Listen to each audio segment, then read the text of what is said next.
right, hello and welcome to Grand Prestige League's SF500. This is a one-off endurance race being held here in the middle of the off-season to keep everyone occupied, both our drivers and our audience. And today is going to be a really long race compared to how we normally do it. And of course, we are here at Circuit des Spa-Francorchamps in Belgium, a very good historical track. And this is me, B23 Red, our B23 hosting commentary right now here with my co-host, who will take it away with some information about the track we'll be on today. Hello everybody, my name is Rekus and I am so glad to be here with you today, B23. So a little bit of historical information about this track. This track, although granted not in the layout that we know and love today, has been around since 1921, making it one of the oldest circuits in any racing calendar. From what I can find, this iteration probably started around probably the 80s. Yes, 1979 was the first time that we have seen the layout very similar to this for the circuit here. Its original circuit was actually 9 miles long, so it was essentially the precursor to one of the most historic tracks in the world, also known as the Nordschleife. But we're not on the Nordschleife today, we're here at Spa. Spa is a very popular track. It hosts a lot of the best motorsport events. You have the World Endurance Championship with their 6 hours of Spa. You have Formula 1 with their Belgian Grand Prix. And also the 24 hours of Spa. All really high-end races, and there are several other racing categories that come here as well, including the Porsche Super Cup. Also races here as well. And today, we have some Super Formula cars racing around here. Yeah, absolutely. And this is a track that people love. Like, this is one of the go-to favorite tracks. You ask any given racing driver what their favorite track is, this is going to be very near or at the very top of most people's list, as well as me. This is one of the best tracks to drive on. I can agree. Spa's really fun to race on. It doesn't matter what category either. I mean, I have never really had a bad race here at Spa. Spa is just an amazing track to race on. Especially probably one of the most famous corners here in the entirety of racing in general, Air Rouge, the very amazing upper sweep that you'll see on the upper left side of your screen, although it's covered a little bit by the text chat here. Oh yeah, a little bit. Yeah, it's a great track. It has a good mixture of a little bit of everything. Extreme high speeds, really long straights, high speed corners, medium speed, and a couple low speeds. And that final chicane too is very deadly if people like to fly in there. Big overtaking opportunities here. And this is a track where you can battle, and you can battle the whole time throughout the whole track. There's not too many places where you have to get single file. And it looks like Illusion is just making a few changes to the lobby settings here to get everyone prepared. We're about to start qualifying here soon. So why don't you go ahead and tell the audience at home how the qualifying is going to work here in this league, in case we have some new folks joining us for the first time. Right, so today we are going to do a 10-minute qualifying session, which means as soon as that starts, everyone has only 10 minutes to go out and put in their best possible lap time that they can. And pole position, the person who will be starting in the front of the grid will be the person who sets the fastest time, and then the rest of the order of the grid will go from there in order of who sets the fastest time to the slowest time. And a couple of favorites for pole position, of course, we always have to look at Viper, Illusion, Nuco. Those are usually, the usual suspects for this league as to who ends up getting the top spot. I'm just going to go ahead and let Illusion know that we're ready to go. Indeed, we are. Qualifying's about to kick up here, folks, and stay tuned. You're not going to want to miss it. One person I actually really do want to bring attention to is Viper. Viper had a really solid race yesterday. If you watched the Formula GT League, he had a very solid running at Brands Hatch. I mean, the pole position between him and a driver called Whiteout, they were like 0.019 seconds apart from each other. So Viper is a very rapid driver. Very excited to see how he'll do around the track. But we also have some other very high-speed, talented drivers.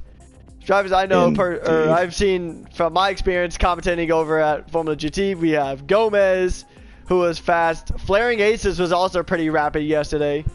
But we also have Lucian, another very talented driver.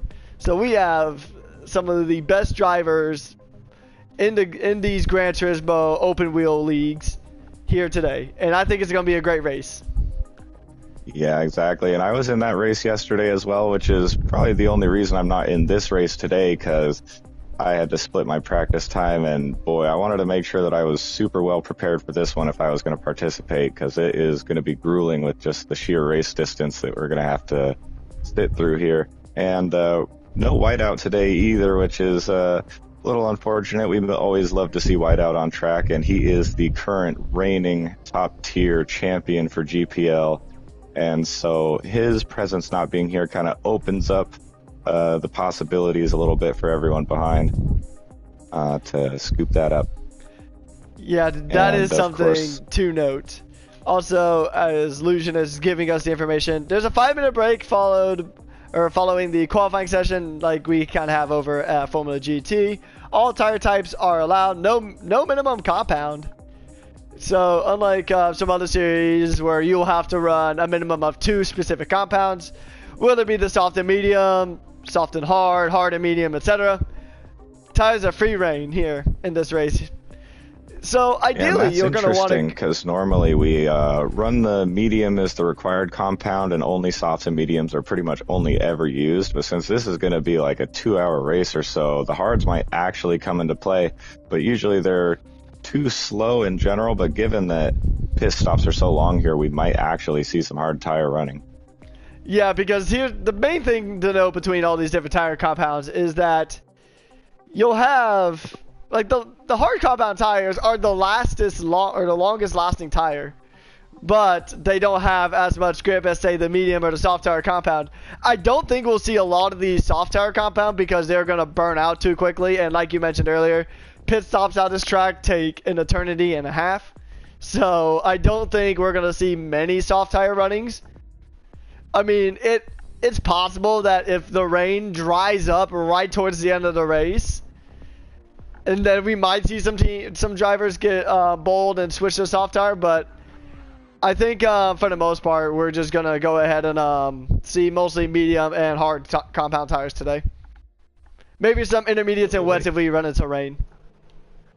That's for sure, and it looks like Illusion is giving me the red flag in my hand, so I get to wave the red flag if we have carnage on the first lap, and that will just initiate a restart of the race, and we'll try again and hopefully have a cleaner start on the next one. Apparently one of the favorite phrases from yesterday was, "There are no red flags, so don't crash." Ideally, we don't want any crashes here either, but it looks like qualifying is getting underway. We're about to go live here at qualifying. We have some of the fastest drivers here, and we're going to go ahead and send them on the way for qualifying. We're going to go ahead and make sure we have this race information up for you guys so you guys can see what's going on. Oh, absolutely. Okay. Make sure I got the right camera. Alright, there we go. Arturo will be the first one to exit the pit lane.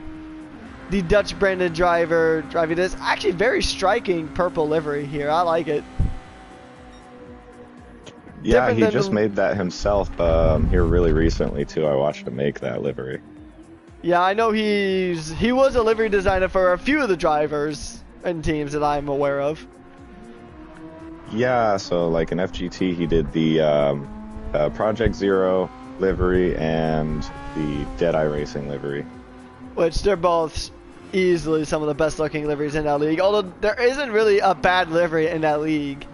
So the Alpine, oh wow, there's some connectivity going on here. I'm watching King right now, and he is, I can't even describe what I'm looking at. This is absolutely insane. I can't tell if Arturo just drifted the corner or not, because that definitely some connectivity spikes going on here for some drivers. Okay. Yeah, because I was watching King lag out really hard, but it looks like he might not be the only one having some lag here. Aces and Viper are not having as bad of connectivity problems, but Artura was having some really bad spikes there for a second. But now the Mercedes-powered car seems to be under better control now, and not nearly as many lag spikes. Gran Turismo servers can be dodgy at times. I mean, we had a surprisingly good server yesterday. We do have drivers from quite a few different nationalities here, so you gotta always take that into account. We have 2 Dutch drivers, at least just what's on my screen currently. We have 2 Dutch drivers, an American, a French driver, Canadian, Mexican, and then 2 British drivers. So quite a few different places around the globe. So we'll just, hopefully the lag does not become an issue in the race, because the last thing you want is a turn 1 incident due to lag.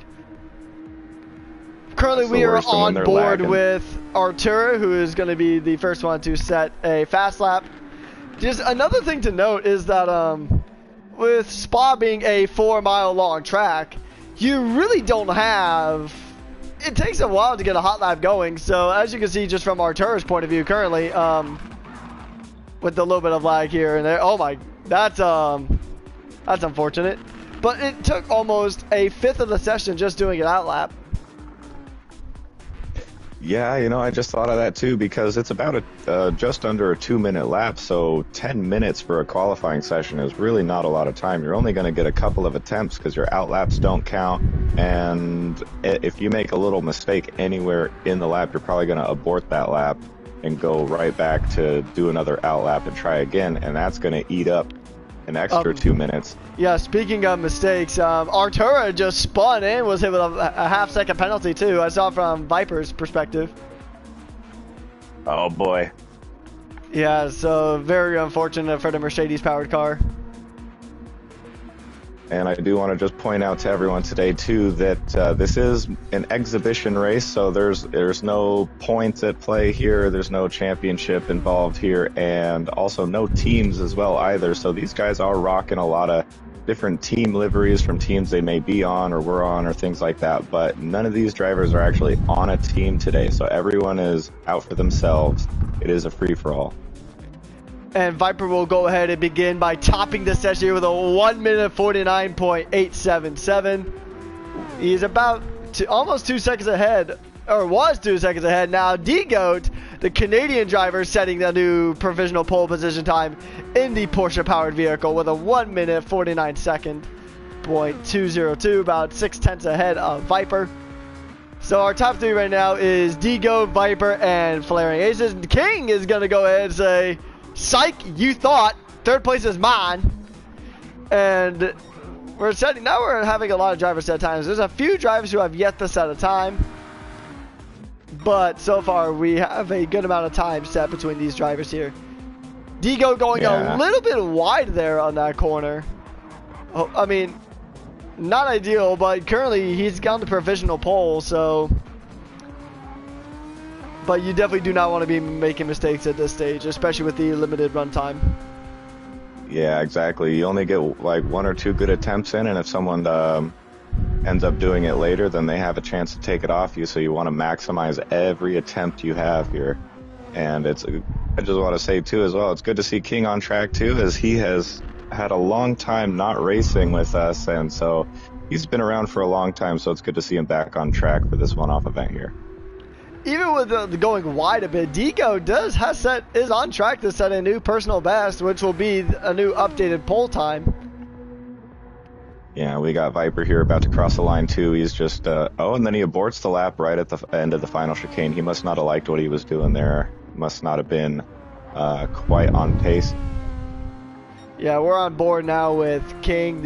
He's on route to set a new personal best, but it won't be enough to set a new pole lap. Speaking of a new pole lap, Digo will go ahead and improve his time to almost a 1:48. Very good stuff there from the Canadian driver. We'll see if King can improve his position. We're gonna go into the helmet camera and see. He'll improve his time, but not his position. But Yart will go ahead and improve his spot. So will Illusion. Yeah, Nuco with the P2, that's a blaze. Oh yeah, an illusion there taking P2 right off of Nuco. These This is tires are very unusual getting... lag. Yeah. There's are lag spikes, like it's pretty smooth for the most part, and then there's just massive lag spikes. So hopefully, that could, if that happens mid-race, like mid-corner, everyone starts lagging out really hard, that could be carnage. Yeah, that could actually see a lap 1 red flag, which is something we ideally want to avoid, but we will employ if necessary. You will definitely be absolutely. the judge of that. Yeah, it'll be tricky to call, but if there's more than 2 or 3 cars involved, then I'll probably call it. And I'm just checking out Viper here as he's getting near the end of his out lap. Don't get to see the actual time remaining on the qualifying session, but I'm assuming we're getting now down towards the end of it. Yeah, we Viper currently have about line. just over 2.5 minutes remaining on the session. Okay, cool. Yeah, so these guys are really only going to have one more attempt left if they're able to cross the line in time. And now Viper crossing line, and he's using his overtake. By the way, they can use all of their overtake for their qualifying lap. And so these guys definitely strategically using all of the overtake they possibly can to get the fastest lap time possible. Yeah, to bring you guys up to speed, if you guys aren't familiar with overtake is a function that is on specifically the SF23 models of Super Formula cars, and it adds a little bit extra horsepower to the car for a slower duration. So if you're familiar with Indy cars push to pass, it's kind of similar to that. It's not like Formula 1s, however, where you actually get an extra wing element opened up. A little bit of a lag spike there for Viper, at least on our end. Oh, he's way off into the gravel there. Although I don't know if that's just lag or not, because, oh, that's rough. We're going to switch to a different driver here. Big lag spikes, and I'm seeing it from multiple drivers too. So, and I do know that just Gran Turismo in general has a thing where lag spikes tend to occur when people are either joining the lobby, leaving the lobby, or joining or exiting the pit lane. And so maybe that's creating some of these lag spikes, or people aborting their laps, coming back out of the pits to recharge their overtake and things like that. Yeah, because overtake can add quite a bit of power to your car for a short duration.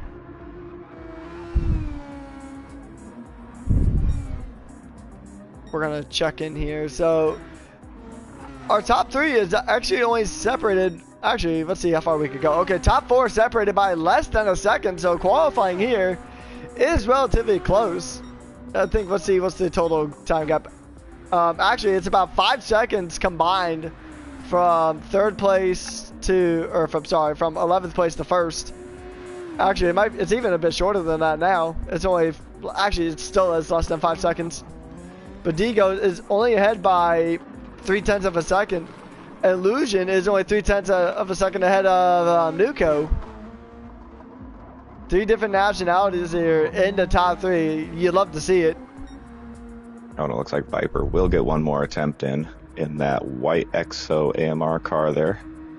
Yeah, it's got about 10 seconds up before it's officially finished until we run out of time. Cool. And I'm assuming they will have enough runoff time to complete their laps. Oh, I don't know if that's a lag spike or not. I'm assuming yes, because Hardy's in the... Oh, no! Oh, okay. This is the most insane lag I've ever seen. Yeah, you're telling me. Oh my, he's literally flying. I don't know if it looked like that on your screen, but on my screen he switched took over to a different perspective. I was switching to King's perspective here. Viper in a Boeing at the moment. Oh, host ended the game. Okay. Yeah, I figured. I was even maybe going to say something and have Illusion restart the lobby or something. Yeah, that's likely what's going to happen here. Yeah. We do and apologize. The session was pretty much over too, so hopefully that they lock in the results as they were. Or someone was able to get a screenshot or can go back in the recording and get the order, because the session was pretty much done and dusted there. Yeah, I believe D-Goat actually had pole position there. I can rewind it up until like the last second, at least on the YouTube end. I can rewind it really quickly just to see what the pole position time was. before. Oh, I backed me out of YouTube entirely. All right, so I can. So right before the session ended, I won't be able to go further back than Yuki, but it looks like we had Digo, Lucian, and Yart, or Nuko. Sorry, yeah. So pausing on my end. So your top 8 were Digoat, Lucian, Nuko, Viper, King, Flaring Aces, Gomez, and Yuki were the top 8. I could unfortunately not see any lower than that. Lower than that, you know who you are. Imagine being good enough to be in the top 8. Yeah. Oh, this field, it's incredibly impressive just to be amongst these guys, because especially the likes of Viper and Whiteout and Illusion, these are literally, when it comes to Gran Turismo 7, specifically with the Super Formula cars, these are the fastest drivers in the world. Outside of this grid, there's not many that can compete with these guys. Yeah, I know for certain I would not be able to compete. Yeah, my one singular competitive outing in Gran Turismo, it was with the Zeus Gaming League. I raced with Ventura for a single race as a stand-in, and then I was immediately dropped after that. Nice. I was given the worst treatment than It's not like I was like a reserve driver, then I was back in reserve driver purgatory. No, I got dropped from even being a reserve driver. Oh, man. Yeah, so I got hit pretty hard. Okay, so actually Arturo said in chat here, it was Jappy, Kem, and then Arturo in last. So those were our bottom 3. Do you have a session up yet? Okay. I just now got one, and it looks like we have a change of host. It looks like Nuko will now be the host. Yeah. I've always been curious how they got that different color text. Yeah, that's there's little codes that you can input when you're making the title that can change either the color or put little symbols up. Yeah, that's pretty cool. I've seen that with some liveries and stuff too. While we load into this lobby, I am going to ask the chat a very simple question. How's your guys' day going so far? You guys having a good one? Because I know I'm having a good day because I get to be here with you guys commentating for this very entertaining race. And also, the Italian Grand Prix was actually pretty cool. Yeah, definitely. I'm super happy for Charles Leclerc. I always root for him low-key a little bit, so that was nice to see. Especially in a Ferrari at Italy. That's always just cool. Yeah, and being in front of the Tifosi, I'm sure it's an unreal experience. Yeah, the crowd at that podium looked unreal. Yeah, there's nothing else like it. So, what's your favorite team in Formula 1, B23? It's hard to say. I started watching Formula 1 as a Lewis Hamilton and Mercedes fan. Well, I like all the teams, honestly, except for Red Bull. I pretty much just root against Red Bull, and I like everyone else. So I like McLaren, I like Ferrari. I've been liking Ferrari more and more and more as I learn more of the history and everything. And now Lewis is going there, and so that makes it even easier to like them. But I've always liked Leclerc, and I really like Carlos Sainz, so I like them. What about you? So, as a semi-controversial opinion, depending on what side of the paddock you're a fan of, I do like Red Bull, but I also do like every other team. And yeah. Even though Red Bull pretty much beat the brakes off of everybody going into 2023, I do like the fact that we are seeing a lot more race winners because the races are getting a lot closer and a lot more entertaining for this season. So I do like a good amount of variety. In terms of drivers, I like Verstappen. I like Oscar Piastri. Oscar Piastri is probably one of my favorite drivers right now.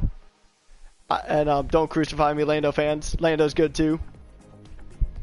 It's also weird being because I would say, like, if I were to pick my top 3 teams, it would have to be... Actually, I'm going to put a little asterisk by that. I would say both of the Red Bull teams. Although, particularly, I like the V-Carb team because...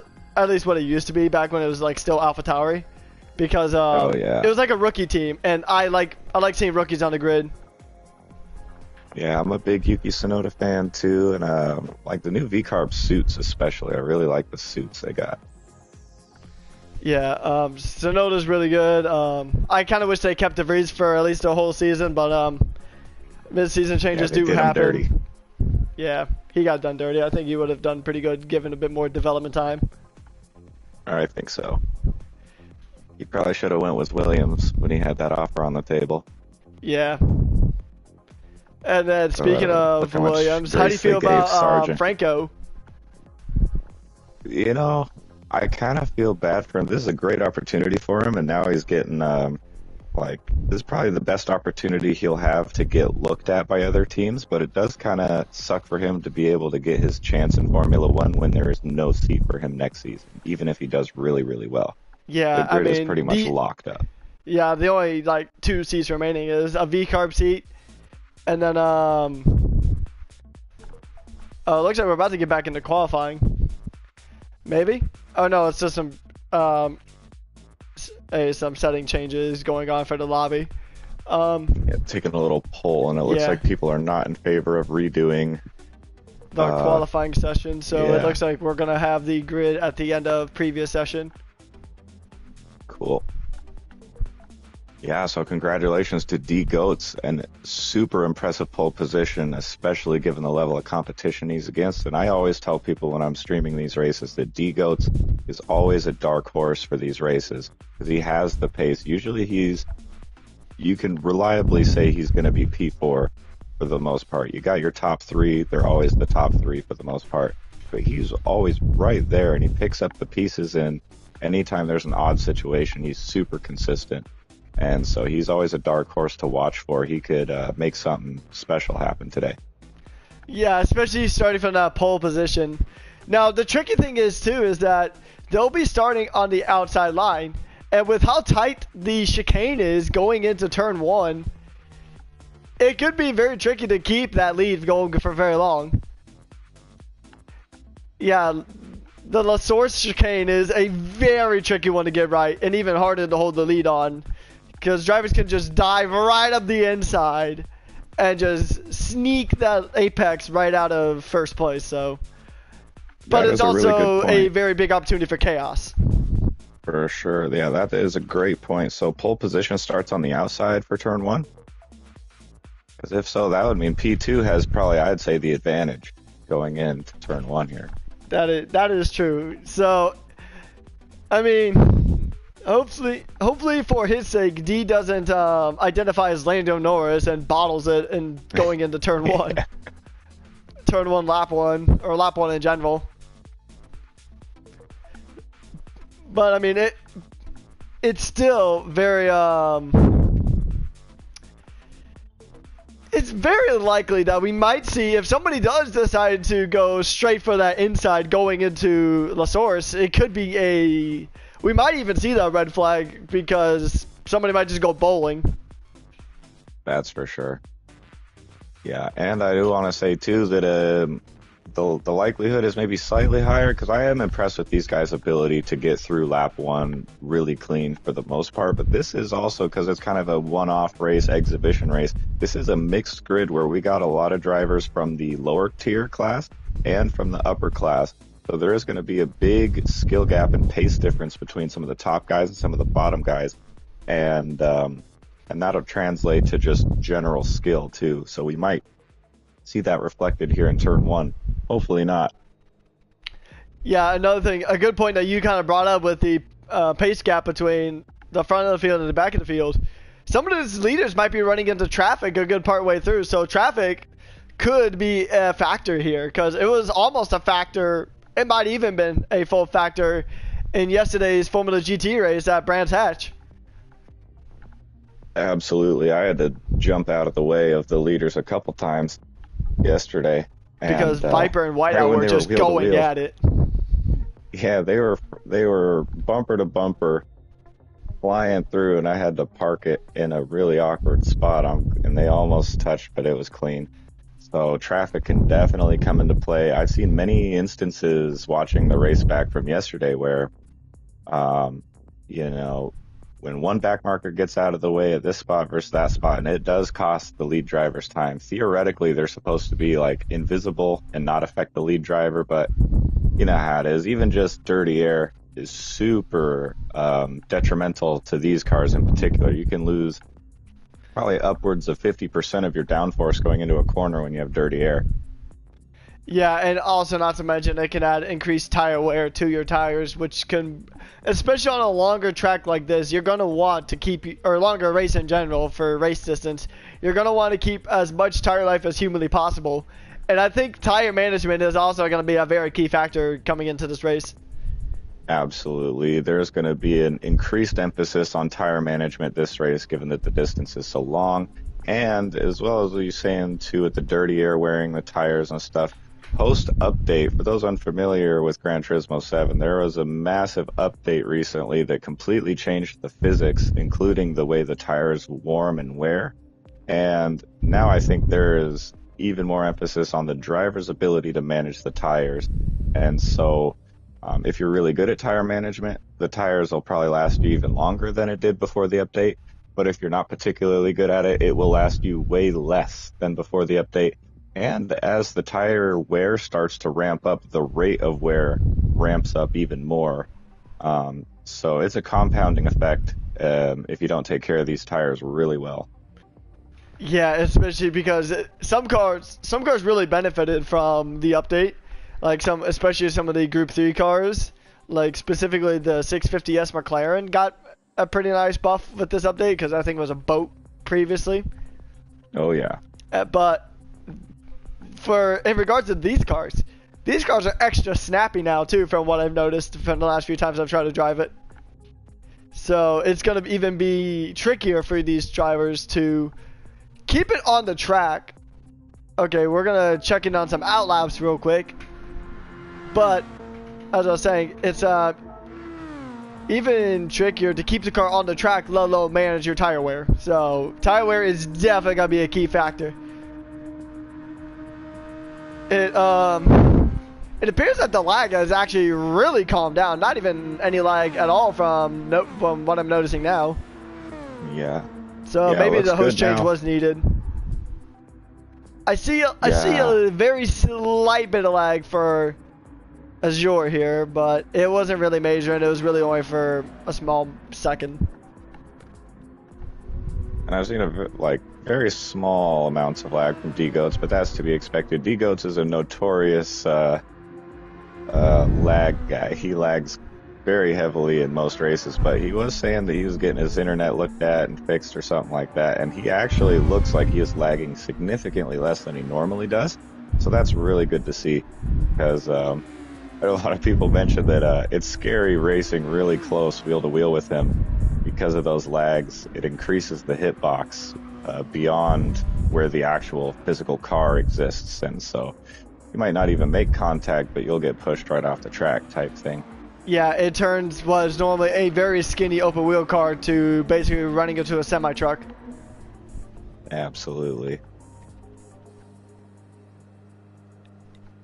Yeah, so the lobby looks good and stable, and hopefully we're just going to be setting the grid here. Yeah, yep. 20 seconds to start. I think the grid was already set beforehand, so we're done with qualifying, and now it's race time. Spa is going to be a very fun track to watch, especially for this is almost like an F1 duration, or like race distance, so it'll be very fun to see. Because I feel like there's some drivers that are going to be really good at the start, but they're just not going to have the proper tire management needed to get through this race. So that's just going to trickle on down.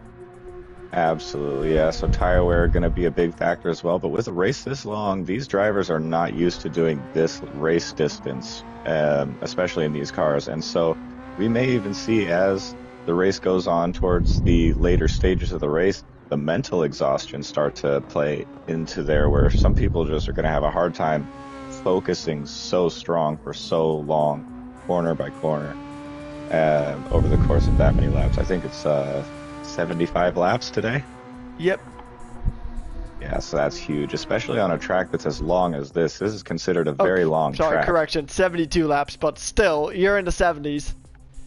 Yeah, 72 laps on a track like this is massive.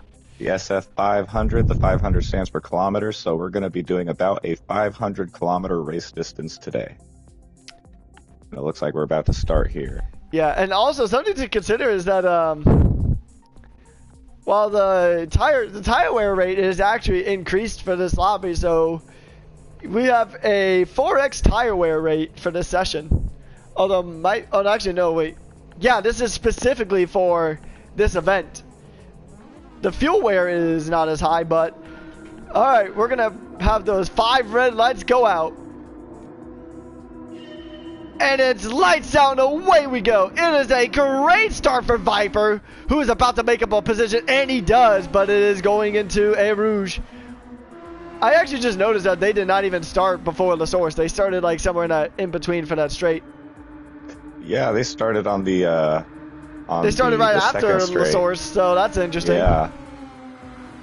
Some very tight-knit wheel-to-wheel racing. Lucian is going to fire off into lead, but oh, Digo gets it back. Oh, and Lucian's off track. He might have to give that position back. I don't know if he'll get a penalty for that or not. Oh, there's the 1 second penalty. Track limit, so yeah, it's best not to try to give the position back now because he's going to lose way more than that when he has to serve that penalty. Yeah, so it's better just to try to at least kind of maybe create a gap to where that 1 second penalty is not as detrimental to the race. It's still early on though, so he can claw back with the AMR Team EXO car. And looks like Yuki, so Pixel here in last place with some damage. So he has some suspension damage on the front left and front wing damage. Oh, so he's gonna. I'm not positive if it's permanent damage or light damage. If it's light damage, it will heal itself here in a matter of time, and if it is permanent damage, then he will have to take a pit stop in order to fix that. So we'll see here soon. Yeah, I am currently. Okay, no, he will have to go into the pits to get it fixed because it is heavy damage for this session. Oh goodness, yeah, so that is huge. Unfortunate for the Swedish driver. I did get a correction during one of my Formula GT commentators. His account was created in Japan, but he is actually Swedish. So he's Japanese, and he lived in Sweden for a real long time, but he now lives in Japan again. Okay, so Swedish? I don't know. That just sounds wrong. Yeah, it's a good mix. We're gonna go on board here with Lucian as he attempts to maybe try to get an overtake done on Viper on a Rouge. Trying to overtake on A Rouge is very scary, but he makes up a lot of ground. He's going to go for the pass here. The two Team EXO teammates in Aston Martins, and he's going to get the pass done. Lucian moves up into 3rd place. Yeah, Lucian. And really he's about to make here. another overtake too onto Nuko. Very strong drive there from incredible. Lucian. The number 62 Aston Martin fires off into 2nd place. Yeah, Lucian clearly the man with the pace on track at the moment. Taking a look at the tires. Oh, now I can see why Illusion is running the soft tire off the start. Everyone around him on the medium, so he will have the pace, and he's going to want to take as much advantage of that as possible here in this early stage. Yeah, definitely, because especially with 4 times tire wear on, so that the tire wear is going to wear out 4 times faster, and so he's going to burn through those tires quickly. But like my co-host here said, it is very optimal if he goes ahead and just creates as much of a gap as humanly possible before those tires begin to fall off a cliff. Yeah, I'm actually surprised we didn't see more soft runners on the very start here, because we figured we would have a lot of medium running throughout the race, but I figured if we're going to see a lot of soft tires, the very beginning would be where we see them, because everyone's so close together here. It's the best opportunity to make. I'm surprised there wasn't any bold drivers deciding to run the hard tires at the beginning of the race. We have one driver on the hard tire, and that would be Paco, Fernando Gomez here in the Racing Force car. They're in P7.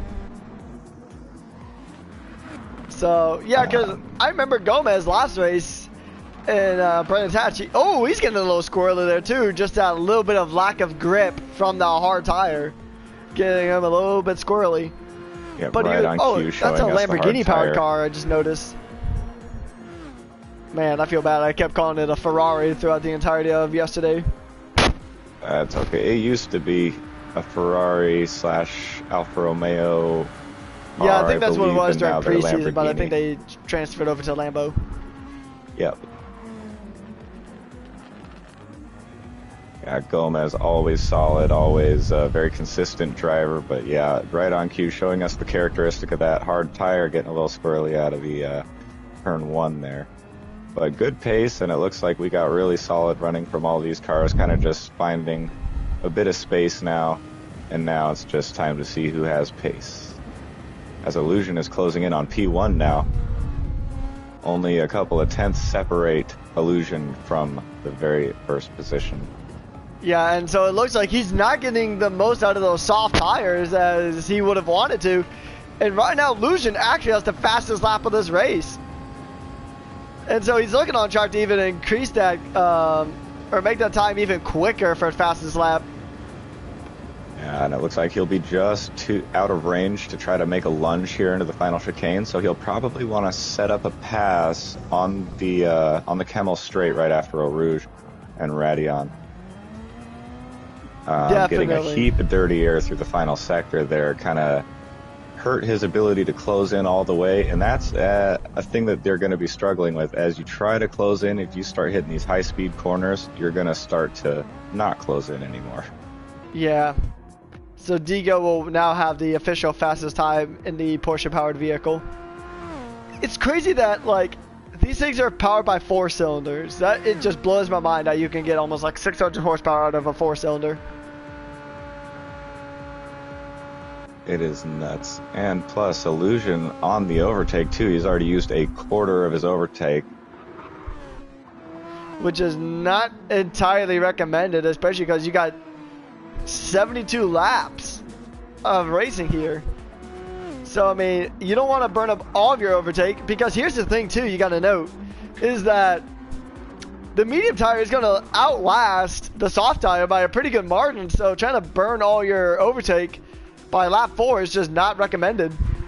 Oh, yellow flag. We got a Camazur in the grass there in P10 now. Oh, that is very unfortunate. He did not sustain any damage, though. Well, hey, that's could have been worse. Yeah, silver lining to take out of that, as he lost a good probably maybe 10 seconds of race time from that. And that'll promote S. Jaffe here, who I'm not familiar with this driver. I've actually never seen this name before in any of our lobbies. So we got a rookie here from the Netherlands. And unless he's just someone I do know using a different account for the first time or something, if so, I apologize. But looks like we have a rookie here on track, and he's holding his own there in P9. Looks like he has pretty solid pace, but he as well is using quite a bit of that overtake early on, already just over a quarter of it used already. That's a trend I've been noticing, is that some of these drivers are using a lot of overtake in these early stages of the race. Personally, I would want to keep some overtake for like later on in the race and maybe save it for like a last push effort towards the last few laps to try to get an overtake done. Or I would use it specifically when trying to get an overtake done. I wouldn't really use it before then. For sure. Yeah, we're definitely going to look to see some of these drivers use slightly different techniques on how they deploy their overtake too, with some people holding it for a long straight, some people just giving a tiny bit of overtake in the exits of their corners to give them a little bit more off the line. So we're going to see a little bit of differences there, and we'll monitor their overtake, because later on in the race it could come into play where we see that one driver who may or may not have had the advantage will all of a sudden have the advantage because they have so much more overtake than the driver they're battling. That is correct. And also, just want to point out, S. Jaffe has a half-second penalty, probably for track limits, I would assume. So that is just not something that you'd want to experience. But, I mean, with a 7-second gap to Camazur in 10th place, I think he'll be all right. Also, yeah, a very interesting design of the car. It's camo with only a racing number and a Honda powertrain badge. It's also funny to note that the two Dutch drivers are next to each other. Is he going for an overtake when there's a penalty thing? Oh, Gomez is off track. Oh, good. A lot of action on screen right now as we got a penalty serve, the overtake attempted, and a crash all on the same frame. Beautiful frames. And he's probably going to let Kimajora pass, and he does. Very unfortunate stuff for Fernando Gomez, the Mexican driver here on the grid today. Yeah, it looks like he's going to have a tough time holding on to these hard tires. He might even have to come into the pits as he does have damage on the right rear suspension and he rear does. wing. He's in the pits. He's in the pits. Let's see Oh, if he he gets rid crashes of in the pits. Okay, Oh, no. That is not ideal. He's His going to have car a very is hard stuck. time. Okay, it reset him. Although I think it reset him after, so he's going to have to carry this damage for a whole nother lap. Oh, this just went from bad to worse for Speedy Gomez here. Indeed. Not looking so And it was speedy gonna right look now. like, Very unfortunate. Maybe he could kind of find some of that pace back. Like, yeah, you're going to struggle at first, but then a lot of people are going to take their pit stops, and you just get to stay out for way longer. So maybe the race was going to come back to him. But this is really hurting his chances of that happening now. Yeah. Especially having to carry this damage a whole nother lap. Especially rear suspension. That's going to make your car so much more jumpy than these cars already are. These cars are super light, and they like to snap out a lot, especially after this update. So it's going to be very tricky for Gomez to keep it for the rest of the lap. Absolutely. And I'm curious too, if when he goes into the pits, is he going to shed these hard tires for a different compound, or is he just going to keep these and not use the extra 5 or 6 seconds to switch tires and just kind of stick with his original strategy and hope the race comes back to him when other people start going into the pits? I think he might, because there's no mandatory tire compound, so he might just do, I think thought I saw a little slip up, but no, it's just a little bit of oversteer just coming onto the start finish straight there. But I wonder if he's going to go from hard to another set of hard tires, because that is a possibility if he wants to try to play the long game. And it looks like D Goats here in P1 still doing a really good job of fending off Illusion, and now we can start to see just how much more the softs wear than the mediums, as Illusion is down to about 50% on his tire wear, whereas D Goats is hovering right around 10-15%. A huge difference there in the tire wear. The tire wear pattern looking extremely even though, from left to right, front to back. So at least the balance is gonna stay good while the tires are being worn. But still, he's gonna probably start to lose a bit of pace now. Illusion is, just as he was closing in. So a good job from D Goats using a lot of his overtake to maintain P1 there. Yeah, on screen now you are seeing just the telemetry of these cars here, with the tire wear on your left side, the red side being the tire life that has been extinguished, and on the far right side you can see the overtake. He's almost used about not 2/3, but about like a fifth of his overtake, almost about half of it. So we had just 2 pit stops just now, and Gomez is changing his tires. So as he exits, we'll see what tire he's on. And S. Jappy also doing a tire change, and he is going for the soft tire. So looking to see if he can recover some pace here, find some ground. And Gomez comes back out on brand new hard tires. Very interesting choice. I figured if you were going to take another set of hard tires, you just stick to the same set and not spend the extra 5 or 6 seconds switching them. But maybe, a brand new set is always nice to have. So maybe just for the extra little bit of confidence, put that on. Yeah, I mean, also, well, I mean, I'd be pretty torn on what I would do, because I would either do what Gomez did and switch to a new set of hard tires, or I might have even took a gamble, went for the medium, so I could get a little bit of that extra grip, even at the cost of some duration. Yeah, and now he is in last place with 22 seconds to the next nearest car, but that gap is not as big as it may seem, as the pit stop here is very long. So when people start to go into the pits, we will see that go right down, and I doubt he will finish this race in last place. Yeah, but you can't count anything out. But one thing I am wanting to note is that D-Goat is actually extending the gap on Delusion. So the soft tire gamble not really working out the way that Illusion would have wanted it to.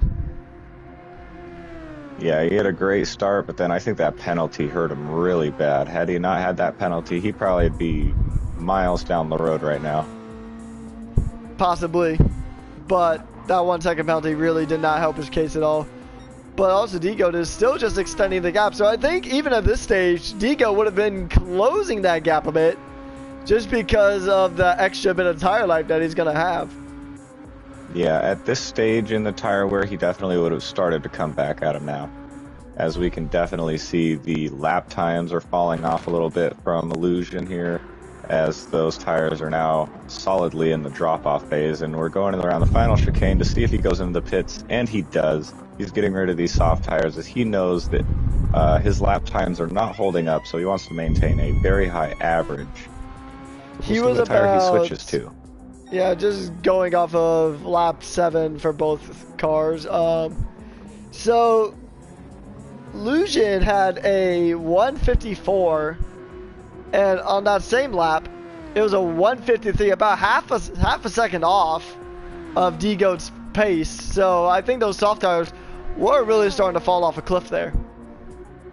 Oh yeah, absolutely, and it would have only gotten worse too. Yeah, so coming into the pits was definitely a good strategy for Illusion. But here's something I actually a question I want to pose to you. How do you think fuel is going to play a factor in this race? Because we haven't really talked a lot about fuel management as well, because I feel like these cars might survive the entire duration, but because I mean the fuel is at 1x, so it's about realistic standards, but the Super Formula cars IRL do not do Formula 1 distance. They're a little bit shorter than F1 races. Right, and so normally we during the league we do have the fuel consumption a tiny bit higher, I think ×2 in a normal league race, and here ×1, so they will have a lot more, but generally speaking, we never really consider fuel. Usually there's just enough fuel to get to the end of the race without having to manage it or think about it at all. But with this, I actually thought about this a little bit, because I'm unfamiliar with if they're going to need to take fuel at all or not. It looks like if we look up and down the grid, okay, so fuel consumption is very equal pretty much across the board, but I see a couple of people, the two people in the back of the grid actually took some fuel when they were in the pits. So maybe that is a thing that they're going to have to do, because everyone who hasn't taken fuel yet has used almost a quarter of their tank. And we're at 10 laps out of 72. I could probably work out some math here, and in a few minutes get a projection of if these guys will need to fuel, about what lap they'll need to do so. The only thing I wish I could do is, because in the game, like it was on the right of your screen earlier where it said course map, you can actually toggle through the menu and see how many estimated laps you'll have remaining. Unfortunately, I can't do that on my end because they're not running it. And Artura and Yuki are also going to fire off into the pit lane. I'll keep an eye on them and see if they actually get fuel. We're going to look at Artura here, the beautiful purple Mercedes. Oh, yeah. They're both on heavily worn softs, so they use those all the way down. Oh, you can see the graining on them soft tires, too. Oh, Let's I don't think... see if they take any fuel. No Artura did not take any fuel. And I don't... Yeah, no neither driver took fuel. And so I just did a quick little estimation in my head. It should be somewhere between lap 40 and 50 that these guys will run out of fuel at this current consumption rate. So there will be a point in the race where they will have to consider and pick up some fuel. But I bet some of the smarter, more strategically minded guys who can think on their feet about this know this and will probably wear their fuel all the way down to the minimum that it can be, and then pick up just enough fuel to finish the race with an empty tank so that they have the lightest car possible, because fuel weighs quite a lot in these cars. Viper actually just made a nice overtake into the final chicane onto Nuko to take second place. Very good stuff. Very clean too. Very smooth. Very demure, as these kids say nowadays.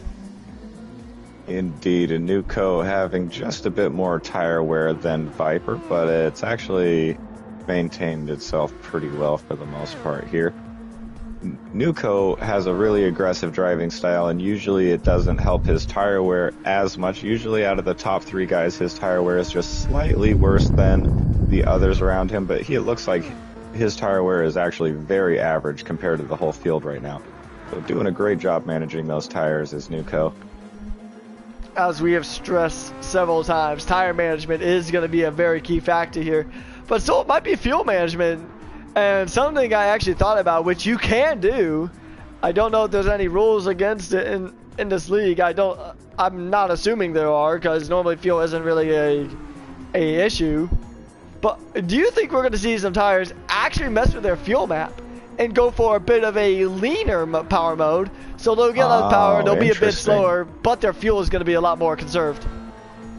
Interesting. I can see like maybe like if Paco, for instance, is on the hard tire doing the long game here, maybe his whole strategy is to try to minimize the amount of pit stops possible. So if he runs lean fuel consumption and hard tires, maybe he'll take 2 less pit stops than the rest, and that would be huge. Although the only thing that he would have to consider is the amount of time that he saves not taking pit stops worth the amount of time that he loses potentially running lean or using those hard tires? So my logic with that would be kind of run in the middle. You can run the hard tires, but you can gauge it between numbers 1 and 6, with 6 being the most lean. So I mean, you could maybe even, if you wanted a little less fuel but you don't want a complete loss of power, you could do it like in a middle ground. Maybe put it at like a 3 or 4, or even if you want just a slight little extra boost, you can run it at a level 2. So you'll still get a majority of the power, but save a little bit more fuel in the process. So that is a very solid strategic possibility.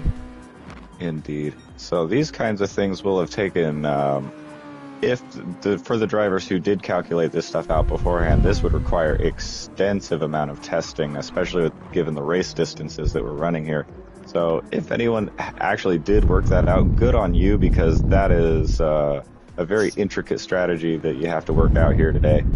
And normally I do a lot of the strategies for myself and some of these guys. Anyone on the EXO team I always do strategies for and with. And when I'm trying to do these calculations, even though the race distances are shorter, I'm usually weighing out if the time gained here outweighs the time lost there type thing. And usually the strategies work out to where it's extremely close, no matter which one you pick. But that one option is usually has an advantage by just a few seconds. And when it comes to these guys at the pace that they're at, that can make all of the difference in winning the race or not even making it on the podium. Very true. And just to give a quick race update, Illusion slides up into 5th place, overtaking Aces there. The Norwegian driver now sitting in P5. Oh, but this might actually be a battle on our hands. Oh, and D goes from P1 into the pits. Shutting, and probably his likely mediums shutting are those actually medium still tires. half. So looking to just completely avoid the drop-off phase, which is smart. Because you'll lose a lot of time in that phase. We'll see if he takes any fuel. He does not take any fuel. I could be wrong about that. Yeah, no, he doesn't take fuel. He's just going in. King is also going to fire off into the pit lane as well. So I think the first round of pit stops that most of these guys do are probably not going to take any fuel. Because if you have to take fuel at least once, it is faster overall to take it later so the car is lighter. That is correct. And as obviously you know, lighter cars are faster cars, so you'll definitely want to have the least amount of weight as possible. So Viper now takes the lead of this race, but we'll see for how long. He does have almost a 10-second gap to Nuco, but that gap is slowly being diminished. It's actually kind of fluctuating a bit, although I think generally it is on the decline there.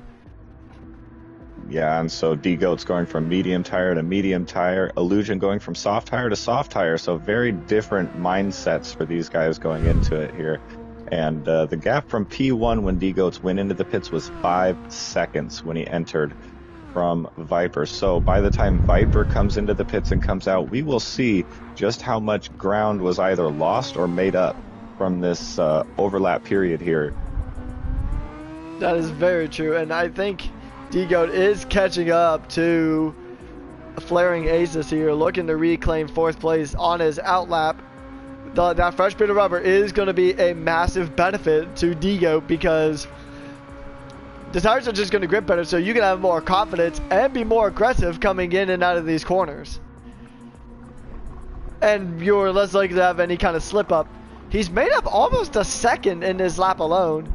He's going to be able to take that chicane significantly quicker than the British driver, Flaring Aces. So I think definitely within either, I'm going to say the striking distance is going to be 3 laps at most between Aces and D-Goat before D-Goat can attempt an overtake. Definitely, I think so as well. Especially given just, the tire difference here is pretty significant at the moment. And the mediums are already usually a second slower than the softs in optimal conditions. And then when the softs start to drop off, they get around equal to decent mediums, maybe a little slower. But then when the mediums start to drop off, there's no comparison. You want to get off of those. And that seems to be where Flaring Aces is just about at with his tire wear. So just about to hit that drop off. Yeah, we're likely going to see him fire off into the pits here, probably in the very near foreseeable future. Yeah, D-Goat's being affected by the dirty air now a little bit, especially as we come into this next set of double left-handers. It is extremely high-speed left-handers here. Yeah, so I mean, you can even see, if you look at the bottom right of your screen now, you can just see the graining that is on that rear left tire. And there is a lot of it. Yeah, D-Goat has actually closed it up now. It went from being just about 2 seconds at the beginning of the lap to now being within a second, and that gap is slowly closing in. Yeah, now D-Goat getting a bit of slipstream here, but it does look like, I'm assuming that Flaring Aces will try to dip into the pits rather than lose the do place. this battle on track. Well, he might still take this on track. Oh yeah, D-Goat is just gonna fire off. Oh, but a bit of late braking there from Aces. I can't tell if there's any contact there, but I don't think there was. Flaring Aces stays out. Yeah, I'm surprised. I thought Flaring Aces would have just went right in.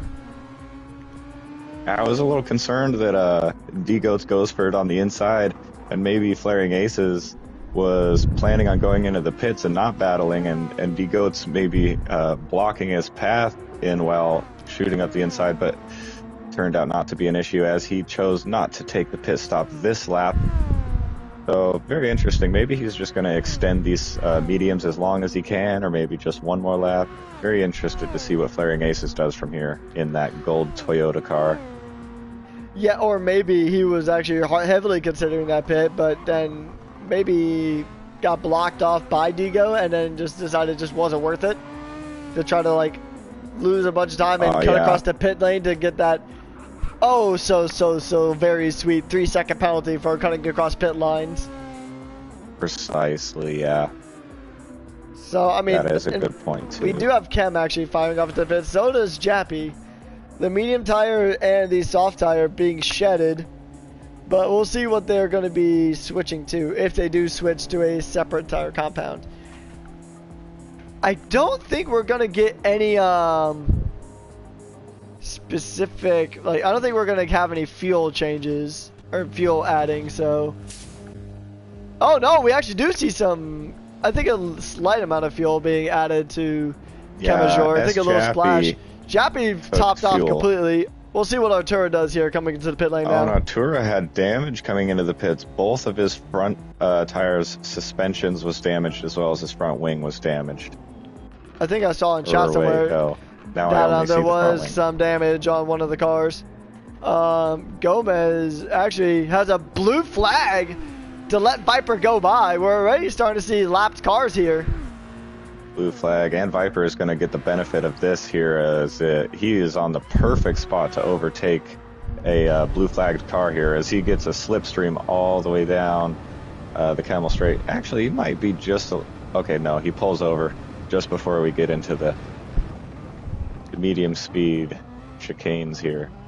And Gomez is actually on, or sorry, Viper is on track to set a new fast lap.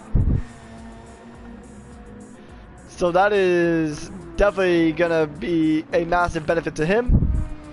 You definitely want that. Although granted, there are no points in this race, but you definitely want that extra bit of bragging rights here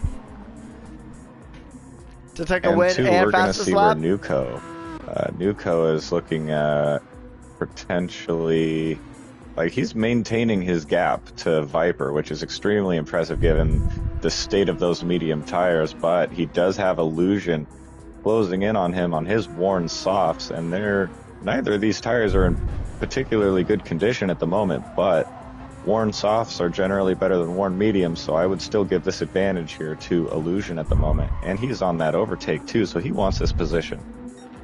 He wants it bad.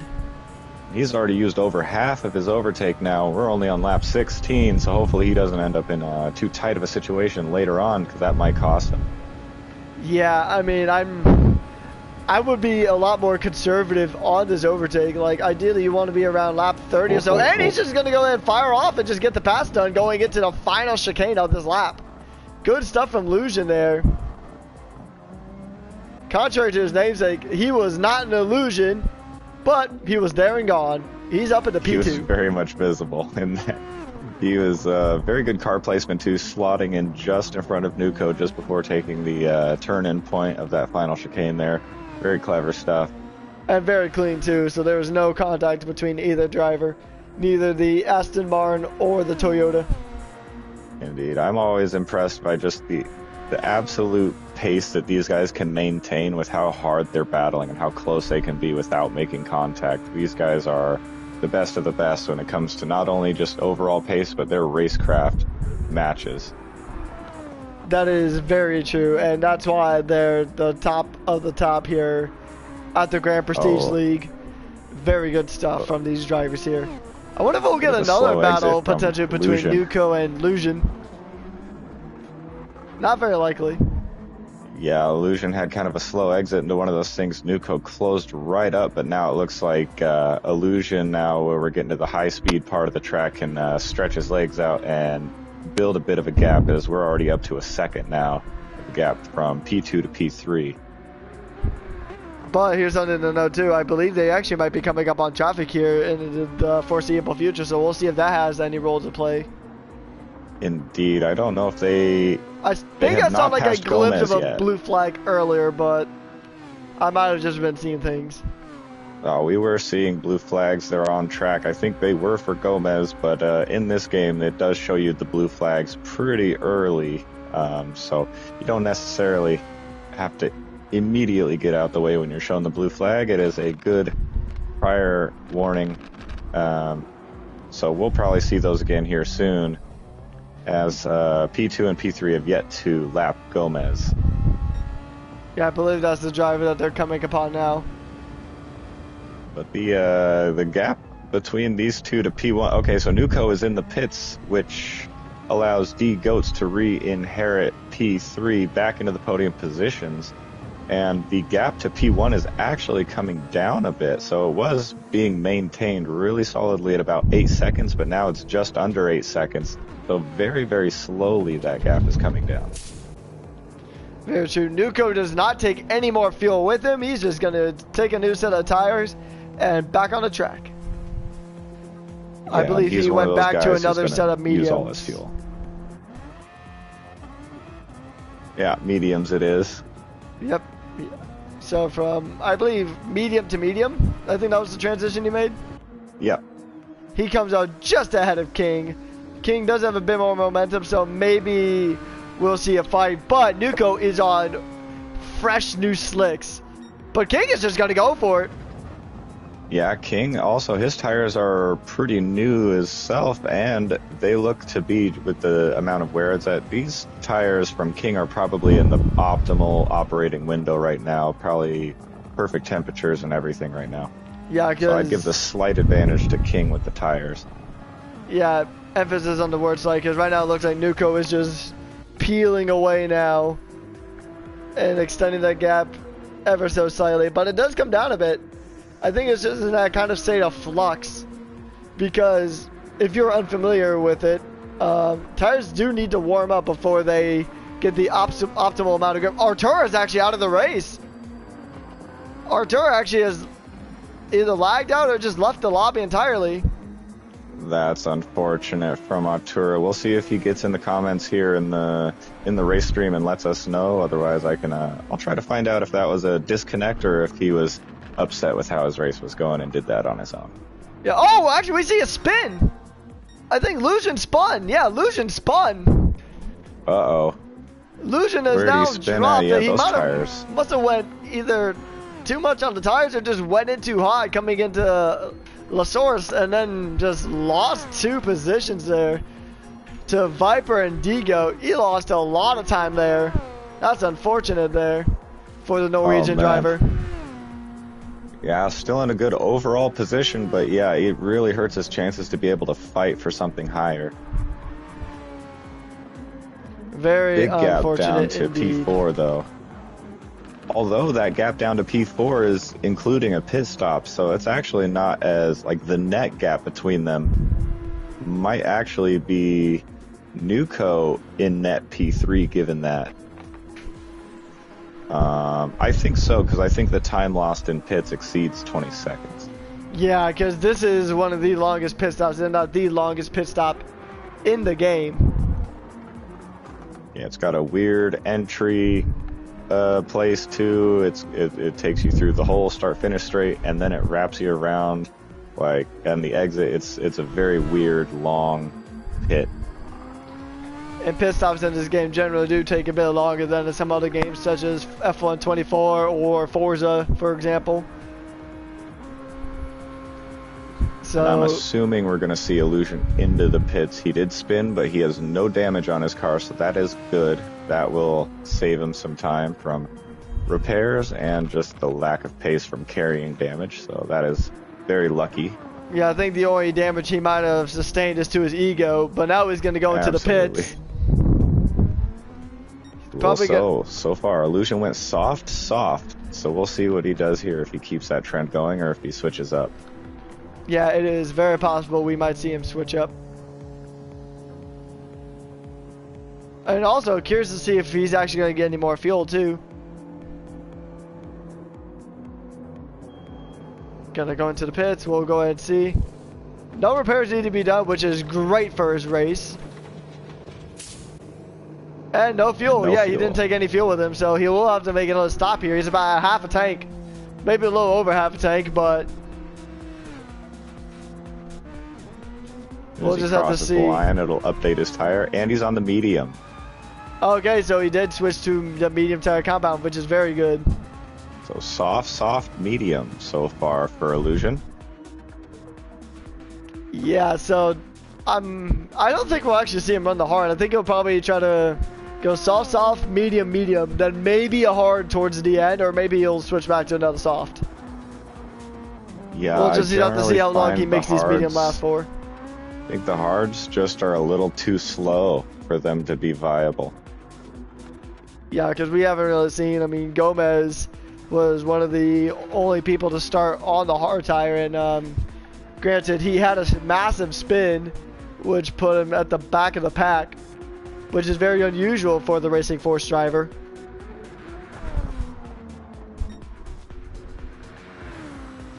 Oh, actually, no, sorry, Jappy is now at the very back of the pack, but Gomez was, I believe, starting like around the middle of the field.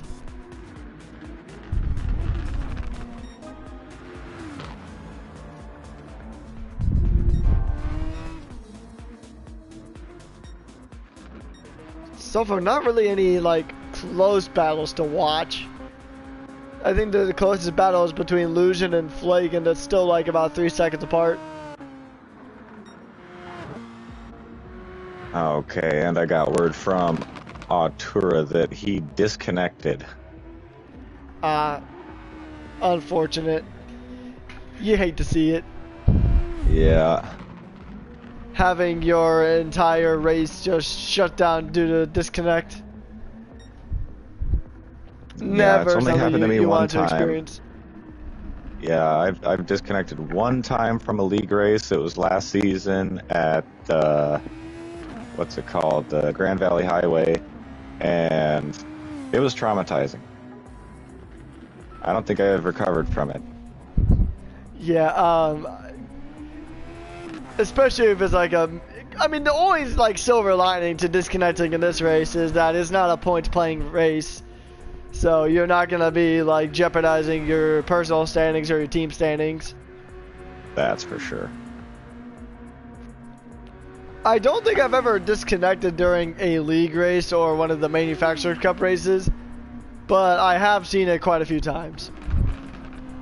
I used to have my own esports team back from like the span of 2020 to like 2022, maybe 2023, before everybody in the group just got too busy. And I think we actually did have some disconnects when we were doing a Need for Speed Hot Pursuit tournament, which that's a whole story for another day, because that Need for Speed League is they're spicy at times, and not necessarily on track. Oh, I can imagine. We're seeing blue flags. I'm not sure who the blue flags will be for. Oh, that answers my question. Jappy is about to get overtaken by King. He is being shown the blue flag, so he'll have to let the car pass. Otherwise, he may face a penalty, which is not what you want, especially when you're already in 10th place. Although, I guess it wouldn't really put you in a worse position. You can't go down to negative first. Yeah, that's for sure. And plus an update on Illusion with after that spin, so it did look like the net position that he lost wasn't just to Nuko, but also to King. And he's got about 5 seconds to King to try to make up here. He is on fresher rubber though, so that might actually be a case that he could catch up relatively quickly. Actually, I just now kind of noticed something in chat that somebody said is something that may come into play here is hopefully everybody did their oil changes in game before they started this race. Oh, there's a yellow flag around. I'm not sure who that'd be for. Yeah, it was around flaring aces, but I'm not seeing it. Although the gap between Viper and D-Goat has come down significantly, so maybe Viper had a spin. This was, I think it was S. Jappy trying to get out of the way of flaring aces there, because this gap has been steadily coming down bit by bit here, and for P1. So D-Goat right now has net P1, because Viper will need to pit before D-Goats will allow D-Goats to inherit P1 again. So right back to the lead where he began this race. And Viper's still staying out, and those tires are completely worn. So you got to wonder at this point if he's costing himself some overall race time by trying to stretch this the amount of time he has in P1 here. Yeah, possibly, but he could also be slowing down D-Goat here, but I don't know how effective that would actually be, especially because D-Goat is lining up to make a pass, and without any real challenge from Viper, he moves up into P1. Good stuff. Yeah, and he takes it back on track. Yeah, which is what you want, and he's actually en route to get the fastest lap by 1.2 seconds. So and I think over the course we're going to see those lap times just continuously come lower and lower and lower as their fuel gets worn out. Because the cars will be light and they'll be able to take the corners a bit easier.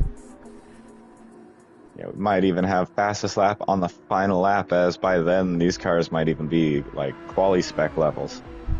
That is very true. Something very obvious, or very good to note. Indeed. Yeah, D-Goat's extending his lead now already over about a second and a half since he overtook. It's already a second and a half now. He's only in the middle of the lap. Yeah. So, now it's 1.6. Yeah, this gap is flying up. Viper, if he wants a chance at contending for the top spot, will probably need to go into the pits now. We'll see if he does that. I think he will. I think he'll pretty much have the mindset of, well, it was fun while it lasted, but if I want to, like you said, if I want to try to contend for a potential race win, then I would definitely need to fire off into the pits. We'll see if that's what Viper does. And yeah, he does. He's in the pits. He's done with those tires. He doesn't want them anymore. Very curious from here what tire he will go to, because I think he went medium. I'm not even sure if he did just one set or if he's at 2 sets already. I think he's 2 also sets. under halfway empty on fuel, so Yeah, he can do at least one more stint without taking fuel. Maybe even 2. depending on how long those stints are. Oh, he's taking fuel. Yeah, all right. Not a whole lot though. Just a little bit. Just a nice little splash just to get him to a pretty reasonable spot where he'll have to pit again. So not trying to top the car off and spend more time in the pit, but his car will also be lighter too, so he'll be able to make up a little bit more ground that way. He's still in 3rd though. Just ahead of King. Oh, this is gonna be a good fight. We'll see it. Oh man, and I gotta let my dog out real quick, so I might miss something here. But yeah, I will let my co-host here take it away for a moment. Alright, so yes, we are on board with Viper as a battle with King might ensue. The thing to note is that the Exodus Motorsports Aston Martin. Oh, hang on, wait a minute now. Lucian might actually invite himself to the party. The battle is actually a bit closer between Lucian and King. We'll go ahead and pull up the tire wear statistics for both cars. So, Lucian's on a pretty new set of mediums, while King is on a set of worn out mediums. So this could very well, or this is really, the ball is in Lucian's court right now, and all he has to do is just get a good spot and line up a very good overtake. Speaking of overtake though, here's the thing though, Lucian is almost out of overtake, but King is still almost full on overtake. So yeah, so this is interesting. Lucian is using a lot of overtake to try to get past King, but I think King might have... I don't know if King was also... We lost somebody else too. We'll have to find out who we lost here in a second. Yeah, somebody else just recently disconnected, but there was a battle initially between Lucian and... Oh, actually, Lucian will make the pass on the King. As soon as I walk back in, I see some wheel bang in there. That was nice. Very nice stuff from the German driver and the Norwegian driver. We actually did lose somebody else. Jappy is no longer with us, the rookie in the session. Yeah, I see. Okay. So we have lost both of the Dutch drivers here. So a DNF on debut. Unfortunate, but that happens. It indeed does happen. I mean, Oscar Piastri DNF'd at his debut race in Formula 1. Circa Bahrain in 2023, although granted to no real fault of his own, but... It does happen. It does happen. But now, yeah, he was holding his own. Seemed like he wasn't like off the pace or anything. So someone I've never seen or heard of did good job. So maybe hopefully we see him again at some point, maybe for the whole season. Hopefully, yeah. When does the next season start for GPL? So right now, the plan is to start it back up in January of next year, early next year. All right, I'll be looking forward to it. Yeah, quite a decent wait, but we want to make sure everything is super well organized. We have everything ready to go, all the graphics and everything looking perfect and nice, and all the organizing is going to be pristine and all of that. And because we know that it's a pretty big wait in between the seasons there, we'll make sure to bring you another one or two like one-off events such as this one, so that we're still active, we're still occupied.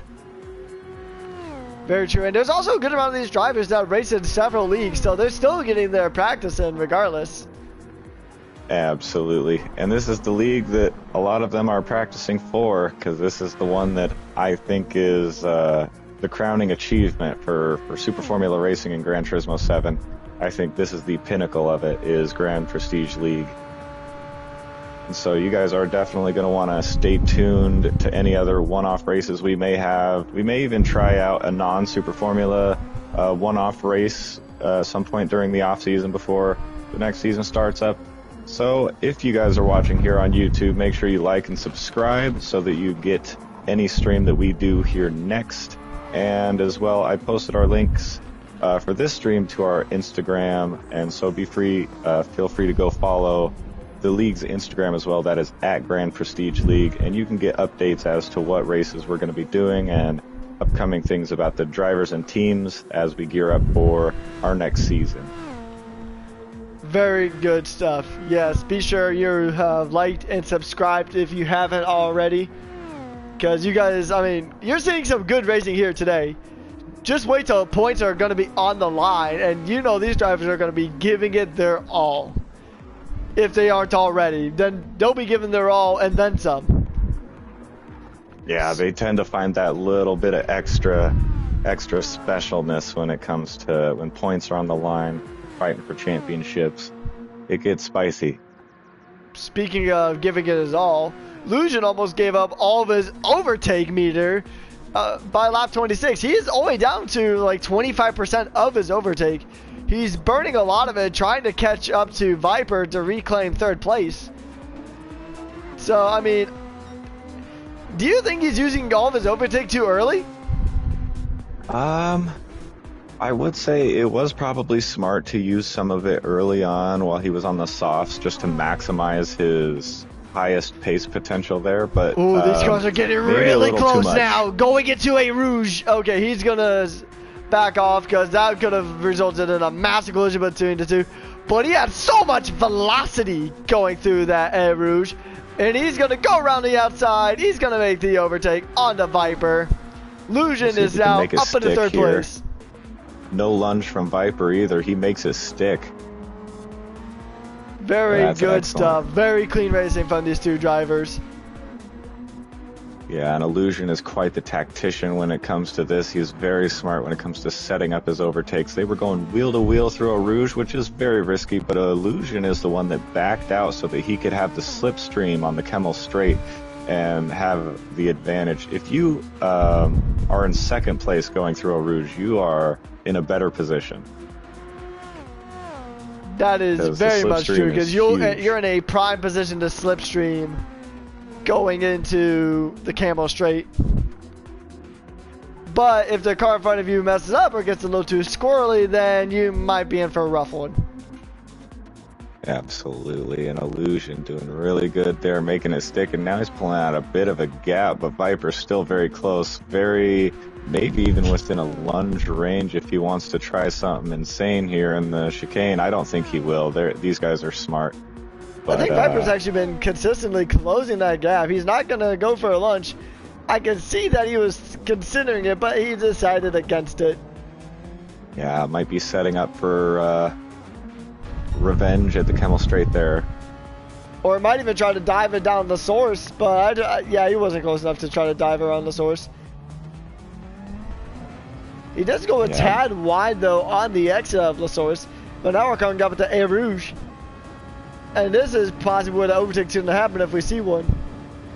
Yeah, maybe on a lesser skilled driver could have dive bombed that, but Illusion carries so much speed through even the slowest corners. He can just carry way more speed than you'd think possible.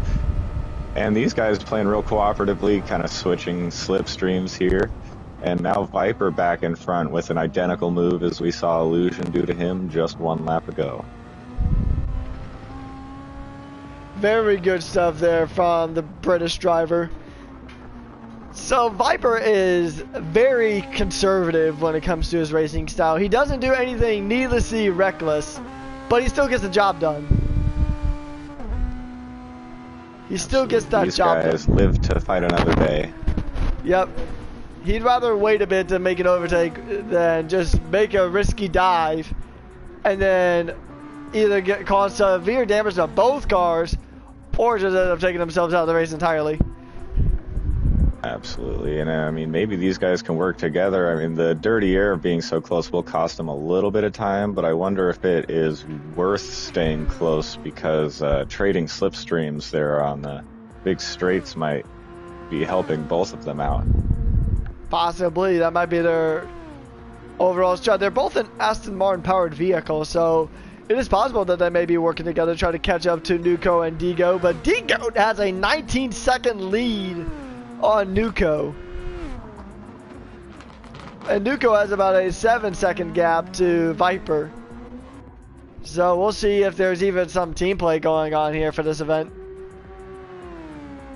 It looks like Viper pulling out a bit of a gap here, about a second and a half, so I don't know that Illusion would be able to do it right back again. He will probably benefit a little bit from the slipstream here, maybe just slightly, but yeah, Viper seems to have the tire advantage at the moment, and it's showing. Very much so. We'll actually go ahead and pull up that data for you right now, taking a look at Viper. So Viper is on brand new or mostly new mediums. Illusion is on, they're not super worn out, but I mean they're kind of, they have more wear than Viper's tires at the moment. But if we're taking a look at the overtake, then Viper has only a little bit more overtake. Actually, who was that I saw earlier? Yeah, look at how much overtake King has. King still has a ton of overtake at his disposal. He hasn't even used 25% of it. Yeah, Nuco's got a similar amount to King as well. Yeah, so they haven't used as much. But I think King is actually on route to set the fastest lap of the Grand Prix so far. He was on track at least coming out of the last sector. Looking to replace Illusion as the fastest lap time. Digo's actually going to pull off into the pits. From P1. It's a big gap that he has out there in P1, but it's, I don't think, enough to maintain the lead when he comes out. But I believe he still will have the net lead. Yeah, you probably need close to, like, especially if you decide to fuel up, you'll need about 30 seconds to actually stay in the lead. Which he is actually going to take a little bit of fuel, so he's going to be in that pit for quite a while. He goes up to 44% fuel as opposed to just 35, which is what he was at previously. But, I mean, still a decent amount of fuel. The car's still going to be pretty light, running at half capacity for fuel. He's going to pop out. Oh, look at that's just disconnecting. Oh, careful there. Yeah. Oh, yeah, that was just desync. I see. So, the car was not in the barrier, which is nice. So, oh, there's a slow-moving car there. Oh, contact! Oh my between goodness. Kemazure and Digo. That was just unfortunate positioning for the car being overtaken. Just very unfortunate for the American. Yeah, Kem really tried his best there. I mean, because he slowed down at the end of the straight to let some cars by. But I think it was just kind of unfortunate gap there where D-Goats was a little too far back, and Kem was already starting to hit the corner, but he was already so slow from waiting up that, I don't know, there wasn't much that either of them could do really at that point. But yeah, it's just one of those unfortunate incidents. But here's a battle we might be seeing here soon. Nuco and Illusion might be getting into scraps here pretty soon. Oh yeah, gap less than 2 seconds, about 1 second here. It was actually like at 0.8 seconds earlier, so Illusion is extending that gap, maybe by using overtake. That car's overtake is getting lower by the minute. We'll check in on that.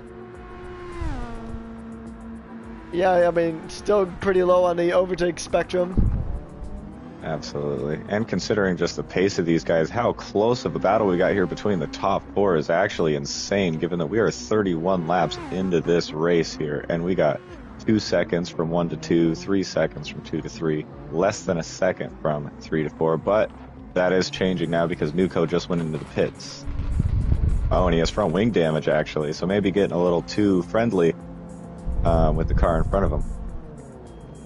Even though we are not in the times of 2020, don't know if calling it what the virus was called would get us demonetized, but Yeah. in racing, you still want a social distance. You don't want to touch each other. Yeah, exactly. That could be taken out of context. 6 I could have feet. worded that better.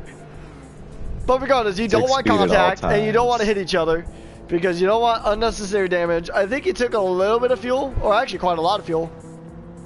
Oh yeah, he took a lot of fuel. He might be trying to go on the end of the race, or go to the end of the race with the amount of fuel he has. So I mean, that's a strategy that could work. It could put him back in the podium spots. But that front wing damage is not at all what he needed for his race. No, and I didn't see any damage on anyone else. There was no rear wing damage, so Yeah, I wonder what happened there. I didn't see anything that Yeah. caused that. So there's not the closest gap is between first and second, and then second and third is really the closest gap we got here in this race. So the field has spread out as this race has went on. Do you think it'll spread out even further, or do you think it might actually start getting a bit closer towards the end of the second half of this race?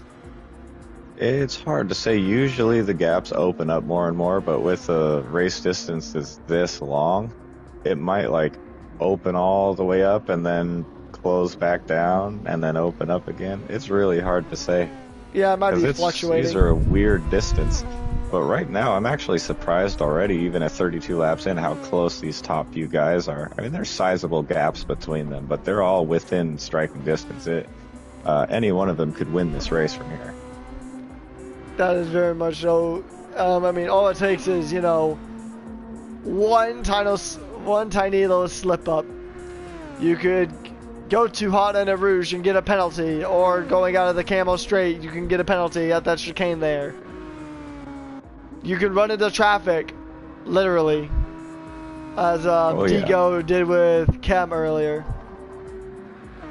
Yeah, and Kem debuting a new livery too. I know Kem makes all of his own HoloLive themed liveries, and this is a new one that I've seen, so it's a nice, good-looking addition to his collection of liveries there. I'm a livery designer myself, so I always point out when I see a nice livery that I like. Yeah, I've made some liveries here and there just for different concepts and stuff I was working on. Chem actually does go a tad wide, but I don't think it'll be enough to trigger track limits. But I do also appreciate a nice livery when I see it. This one is actually really clean. Yeah, there's actually only one on track at the moment that I've designed, that being Pixel's high caliber car there. I generally design all of the EXO cars and all of high caliber's Super Formula cars. And with the exception of the EXO car that Illusion and Viper are running, that was actually designed by Illusion.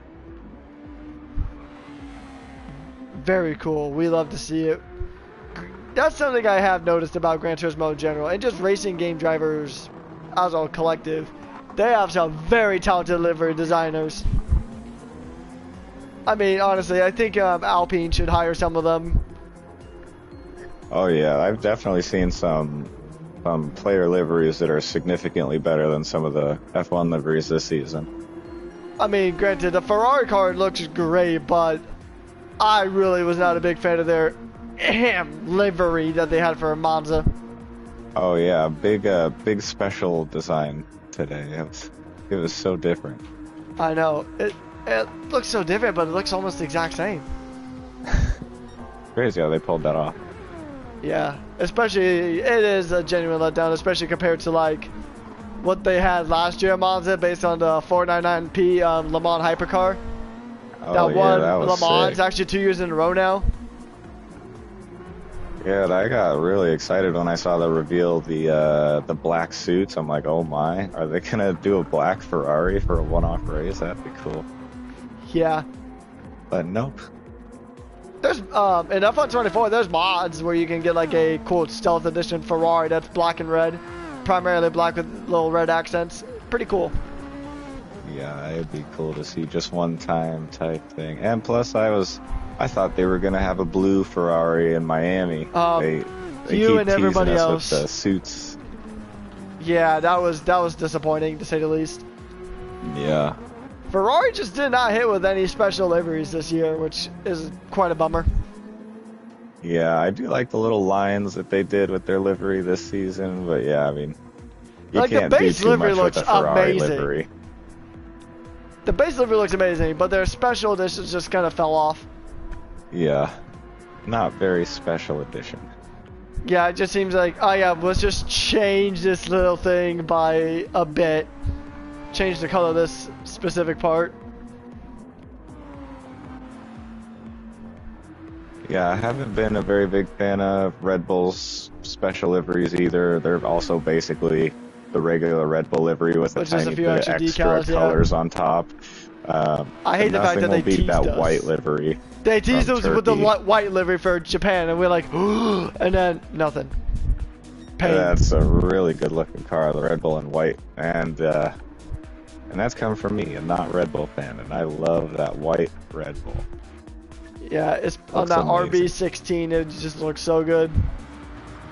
Fun fact: they are at the college where I went to. They were actually building, and I think they're still working on it. A 3D printed life-size Red Bull RB16B that they're going to use for simulations. Just a shell of it Yeah. with a Like- wheel and everything. Yeah, it's got the wheel. It's going to have tires on it too. Damn. Yeah, it's a really cool project. I'll have to get you a picture sometime. It was really cool. I got to sit in it too. It's all 3D printed too. That's the crazy part. Like that. Put my G29 in there. Yeah. Or put my Veloster in there. Yeah. Hey, we got a small gap here between D-Goats and Illusion for fighting for P2 right now. Yeah, And this as we might can actually see, be a good battle D-Goats to watch. Brand new mediums. It might be an overtake here. And Yeah, the Illusion on overtake, more mediums, maybe so. he's going around the outside, getting a little bit on the edge, and he's going to make it stick. Maybe. We'll see who breaks later going into this final in the bus stop chicane, and he's going to make it stick. Good stuff there from D-Goat and Illusion there. Yeah, you know, as I said, D-Goat's the dark horse. Yeah. Oh, okay. That might have been Bit of lag. I contact can't tell, there, but yeah. Oh, and it was lag contact as a Illusion has damage on his front wing and suspension, which is that's honestly not that Great. sucks because he didn't do that. So it sucks that now he has the consequences as though he did that when really he didn't. that is very unfortunate. Now, here's a question I want to pose to you. Oh, because we can't see a radar, unfortunately, but do you think there's rain on the way? Oh, yeah, that's a good The point. sky is darkening a the sky bit. is looking, yeah, it's It's looking a little not dreary. great. They might get Florida weather. You know, Sunny one minute, if then just the torrential rain does downpour the come, next. Yeah, if the rain does happen to come, it would be best in the case of someone like Illusion or these people who are like kind of caught out on bad tires at the moment or have damage. If the rain comes at an interval where they would have needed a pit anyways, that is beautiful. For the people who have just pitted and then the rain comes and they have to pit again, that they will be the ones who lose out pretty significantly from that. Yeah, that would be a... Oh, wait, we have a half-second penalty on King for track limits. Not the worst penalty you can give, but it's still going to hamper you a bit. And if the information is on screen, their telemetry stuff, if you look to the left-hand side of where you can see the tire wear, there is a water meter. And that will tell you how much water is on track. So if we get any rain, you'll be able to see how much surface water there is based on that little meter there. Very true. I don't think King has really used any of his overtake in the last few laps, which is good for him because he'll have so much of it to burn there at the end of it, at the end of this race. Yeah, serving a half-second track limit penalty there is King and using a bit of overtake to try to recover the pace as Nuko is closing in quickly. Went from 3 or so seconds down to 2.5. Illusion is probably gonna. This is probably gonna be a very long pit stop for Illusion. It's gonna change tires, get repairs, and get fuel all in the same pit stop more than likely. We'll see what. Getting the full service today. Yeah, only 33 gallons. That's or 33%. Very intriguing to see. Yeah, not much fuel at all, so he does like the fuel of that light car, it seems. Oh, he went to Just as I softs now suspected. too. And that's probably a good idea too, if the rain is on the radar, which I can't see at the moment because no one has that radar screen up for me to see. Actually, I can, if I exit spectating real quick, I can look at the weather. So checking the weather right now, it would be really smart if rain is incoming to be on a tire that will allot you a shorter stint. Yeah, that's true, because you can get the most amount of pace from the combination of a light car and soft tires. You'll get quite a good benefit from that.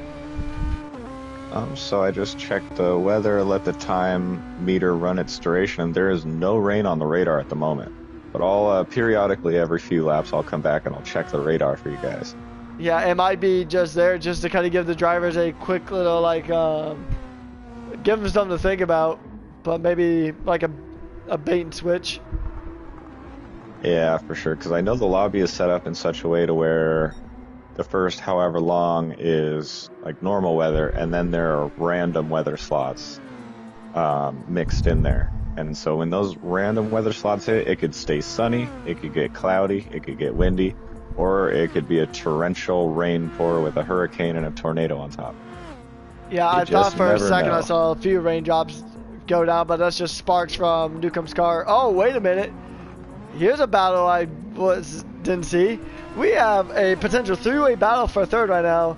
Illusion coming up on the King here on those brand new soft tires. Oh, But also nice. And a Nuko is fight not for the too far lead behind. too. They're close, or it's about a second away from the leader here as well.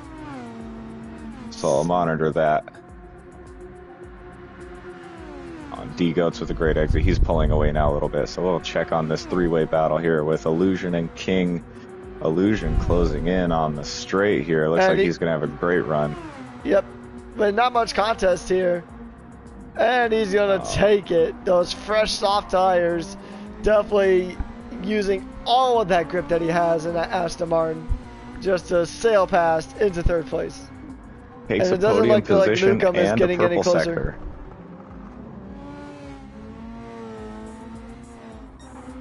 No, and just as Viper closed into P1-2, he was under, like, he was around a half a second.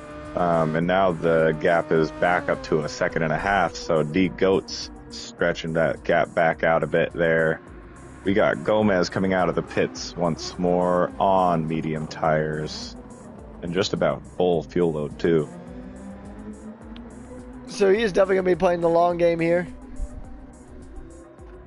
For sure. Gomez hasn't had the best unfortunate race for him today. Yeah, not the greatest time for him today.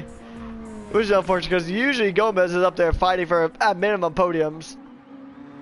Yeah, I think a really good result for Gomez today would have been around P5, P6 would have been a really good result for him today, especially just given the competition that we have today. And I appreciate that he tried something different strategically, you know, and probably thought it was a good idea on paper, but maybe just didn't do enough practice or had the data that actually bared out that strat would work.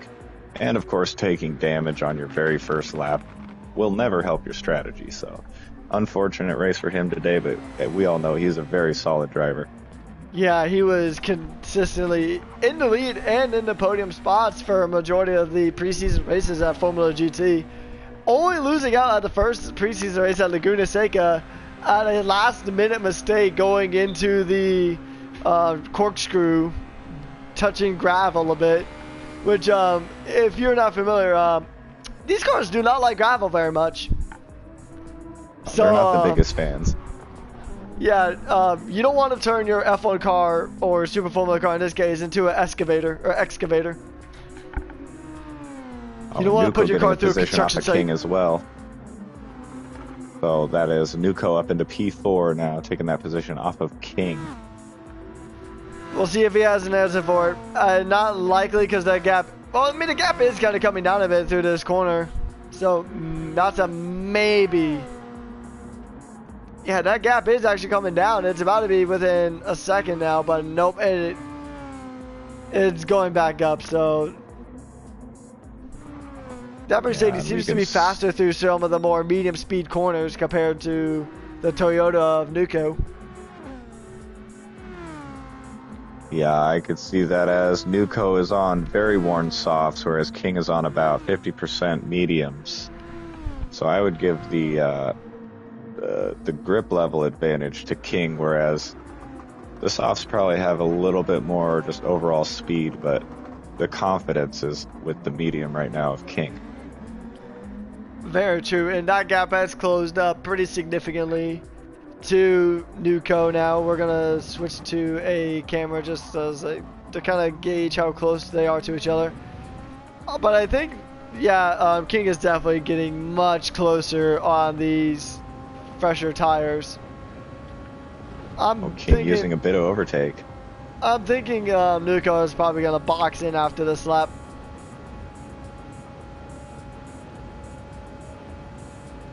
Yeah, kind of an awkward time to be pitting for Nuko, as he's kind of right in the thick of the top group here. And so if he pits from here, he'll be probably around P6. Yeah, maybe P6, right around where maybe Pixel P7 is. even.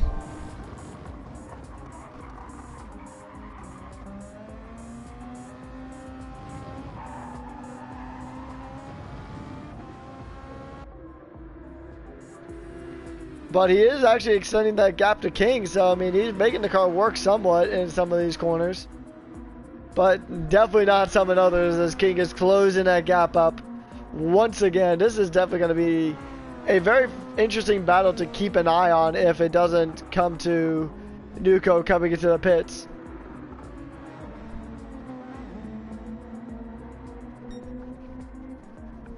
Still very solid stuff from the pair of drivers. Yeah, absolutely. And I'd say especially King, given the fact that he spent so much time out of the seat, like probably 2 seasons worth of time now, not racing, and so he just jumps right in and is immediately on the pace and doing really well. Yeah, that gap is getting very close for Nuko right now. I'm surprised Nuko has yet to pit. We'll check in officially on what his tires are. I would have done it this lap. He's definitely going to be losing some lap time, as his last lap he just put in was a 155. He's averaging usually around a 53, so that's about 2 seconds slower than he normally is. And he's been about 1.5 to 2 seconds slower for the past 3 or 4 laps straight now, so he is losing time on these tires, as we can see by just how much King is closed right back in after that overtake a couple laps ago. Very true. And also, just as you saw a few moments ago, that the soft tires, or the tires on Nuko's car, they're nuked. They're gone. They don't really have much life to them anymore. Granted, tire blobs don't exist in this game, thankfully, but you're just not going to have the grip needed to survive. Your car is going to be basically, to quote another Gran Turismo commentator, like a cheetah on an ice rink. And too, as well, the wearing the tires all the way down to 100% red and then still using them was something that was a lot more viable before this big update. And now, if you run the tires all the way down, they're completely unusable.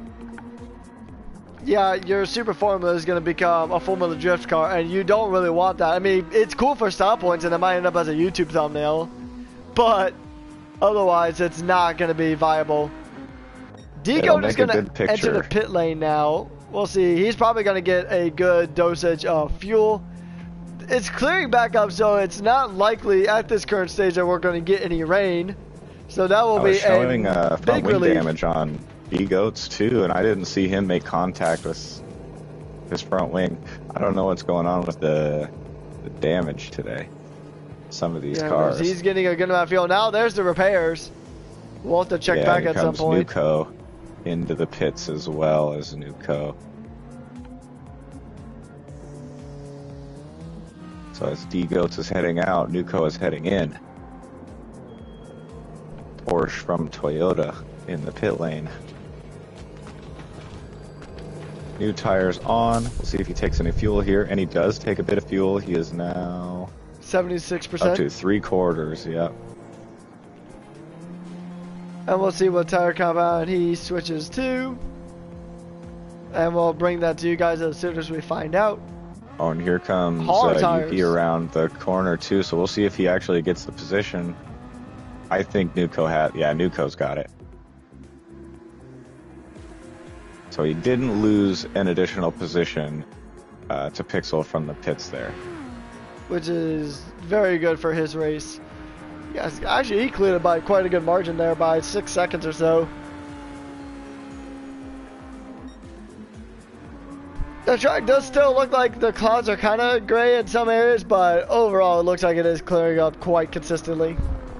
Yeah, it's lighter now than it was. I'll double check the radar just to make sure. But yeah, we can see blue in the sky now, and I don't think rain is going to be a factor today.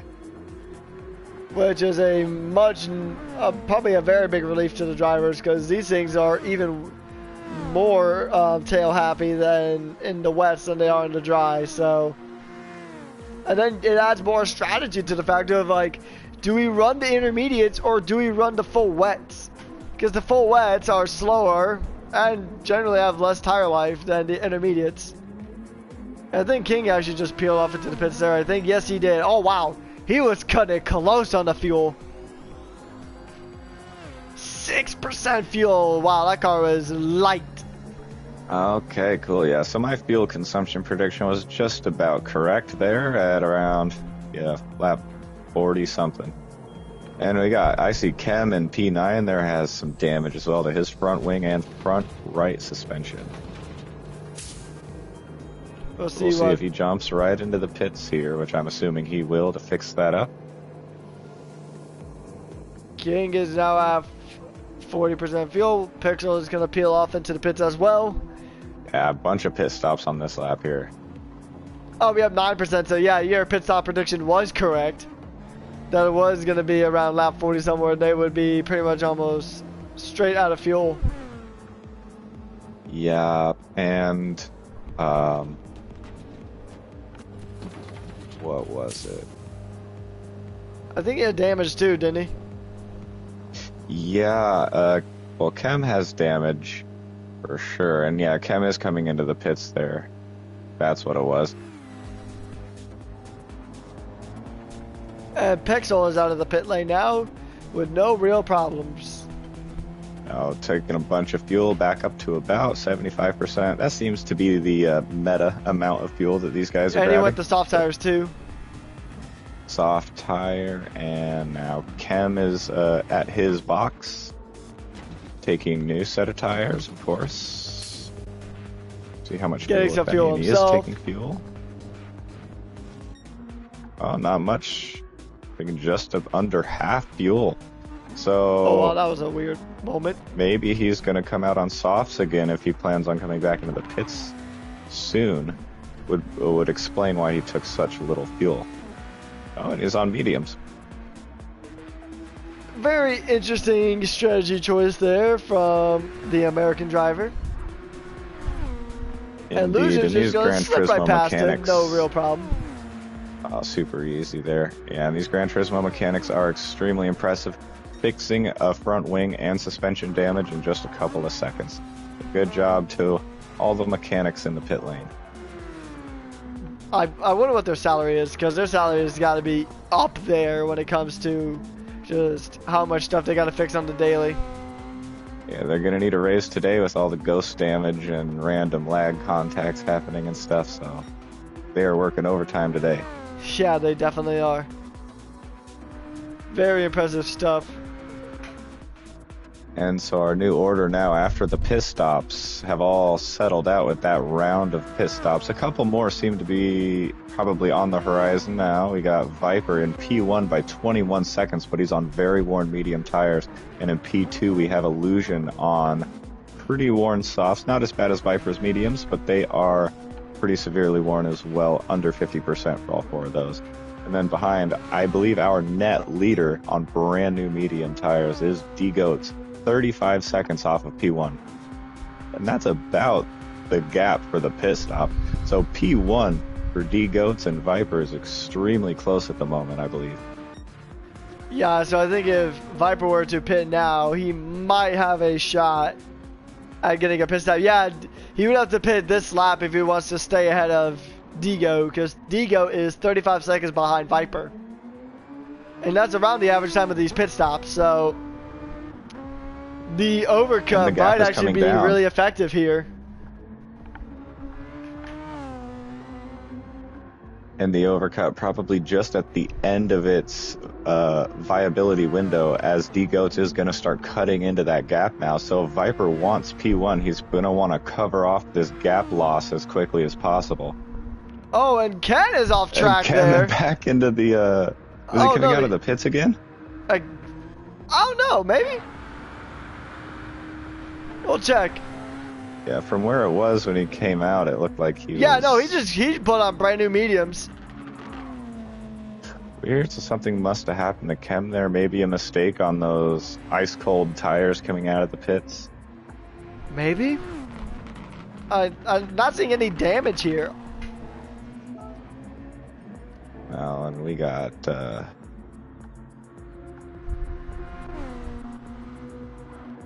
Oh, Flaring Aces, too. Flaring Aces is going to need to pit. He is basically out of fuel and tires.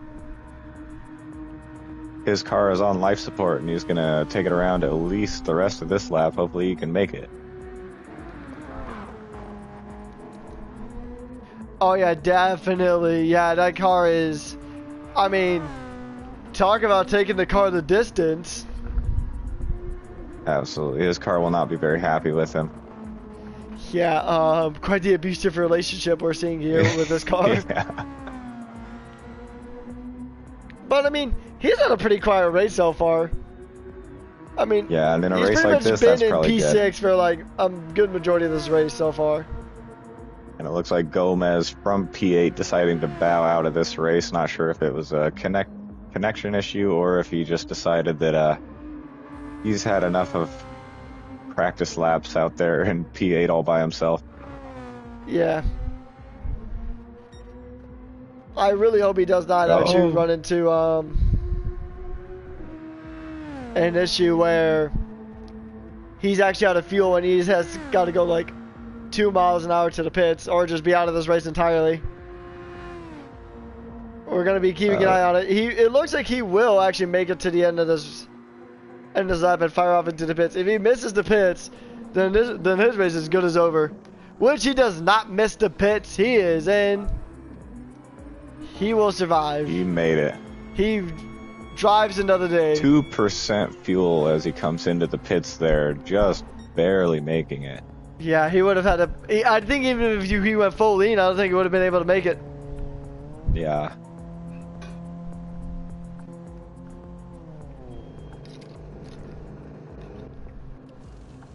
We'll see what tires he goes to. And then definitely going to get new fuel. I mean, he would have had to. There was no way. I wonder if he's going to try to top out on fuel. So I think 45 was like, lap 45 was like the definite like stopping point because that is right about halfway through. That's actually over halfway through this race. He goes to 47% fuel, so he'll come out. I think a good ways. Yeah, he's coming out way ahead of Azure. And also, wait a minute. Hey, I just noticed something too. We lost Gomez too. Gomez is out of the race too. Yeah, Gomez decided to dip. Down to 8 drivers now. Which nicely fits all on one screen. Yeah. Yeah, now you can see every driver on the left-hand side of your screen there. Trying to see any sizable gaps. I'm not seeing any at the moment. And so just monitoring this net battle for P1, it's a battling of the gaps here, but it is a net battle for P1. D-Goat's there in P3 right now, and he has got that gap down from 35 seconds down to 30 seconds, as Viper still has yet to pit, and he's also going to need to take fuel when he goes in. Yeah, so it's very likely that Lucian is going to get the lead for a short while before he'll have to inevitably pit as well, putting D-Goat back in the lead for this might race. want to pit as well, because he's got a bit more fuel, but his tires are maybe even worse off. Yeah. And so they're taking fuel as well, so it's going to be an extra long pit stop too. So however much time lost in pits is the average, it'll be even more than that, maybe 5 more seconds than that or so. Yeah, depending on how much fuel they take. If they take enough to get to the end of this race without having to refuel, then it'll be ideally pretty long. And I'm surprised Viper is yet to pit. Oh, and Viper staying out for another lap here. He's really going to risk it with this fuel load here. Yeah, he definitely has the risk it for the biscuit mentality at the moment. Absolutely, and we have Illusion here coming up on the final chicane. We'll see if he goes into the pits. Yeah, he's lost a good amount of time to D-Goat himself. Oh, he's just going to stick it. So that's surprising. Illusion very confident with his ability on these worn tires. I would have definitely went into the pits. Yeah, if I was either Viper or Illusion, I probably would have fired off into the pits. Because, I mean, because here's the thing. 23. D-Goat is in the net lead right now, especially even after pit stops, because he's closed that gap enough. Especially because Viper and Illusion will have to refuel. So, with that in mind, D-Goat is as good as net P1. Especially if they take a lot of fuel going into that pit lane. Yeah, a few laps ago it was really close, but now just in the last lap, D-Goats took another 2 seconds out of that lead gap there. Now it's down into the 27 seconds is the gap. So, and I think the thing with Viper is maybe he's unaware of that because he can only see the gap to the car just behind him. He can't see D-Goat's gap being eaten away lap after lap. So maybe he thinks he's safe there because his gap to Illusion is very steady. That is true, yes. They're keeping a pretty solid gap. I don't know if he would try to keep pushing in order to try to cover off Illusion, but that's just not going to happen. He's just losing time to Illusion, and D-Goat is catching both of these drivers at about a second a lap. Actually, it is over a second lap. It's almost 2 seconds a lap. Taking a look at D-Goat's time of a 153.7 compared to the 155.3 of Illusion, that is almost, if not already, a second and a half quicker just in the last lap alone. Absolutely, yeah. About 2 seconds, I'd say. And if they try to stay out any longer, that would only increase. But I don't think they literally could stay out any longer than this. Well, tell that to Illusion and Viper because they're going to go on another lap. Let's look at the comparison. It is crazy. 2.5 seconds roughly between D-Goat's last time and Illusion. Mate, those tires are cooked. Those tires aren't even well done. They're congratulations at this point. Yeah.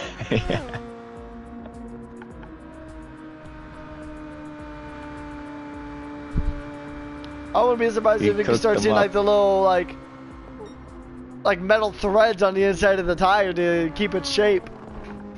Oh yeah.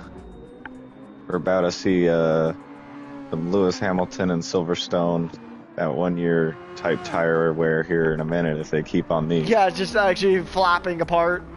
Yeah. If they programmed those physics into this game where the tires could do that, they'd be doing that around now. Yeah.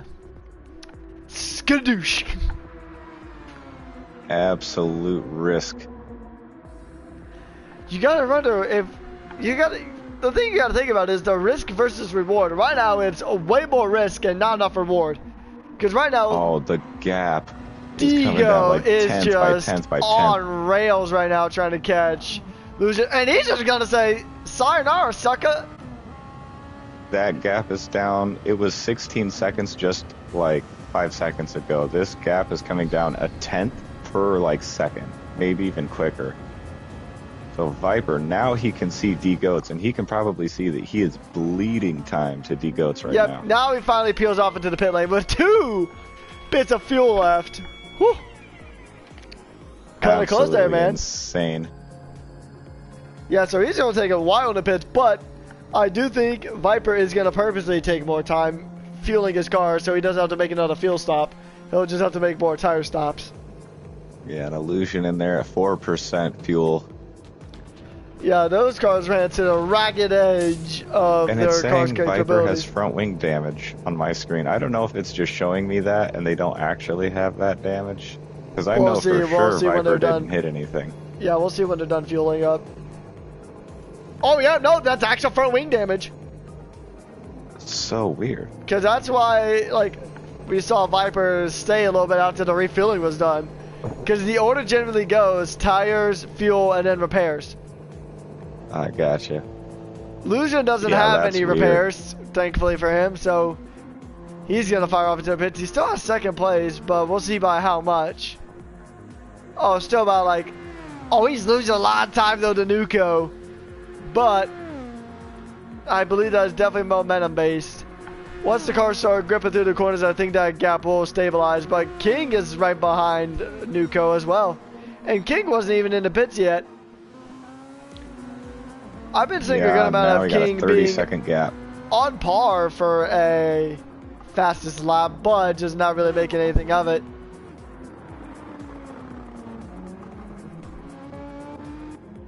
Yeah, I think Lucian's fastest lap was back in the early stages of this race. Yeah, I think so.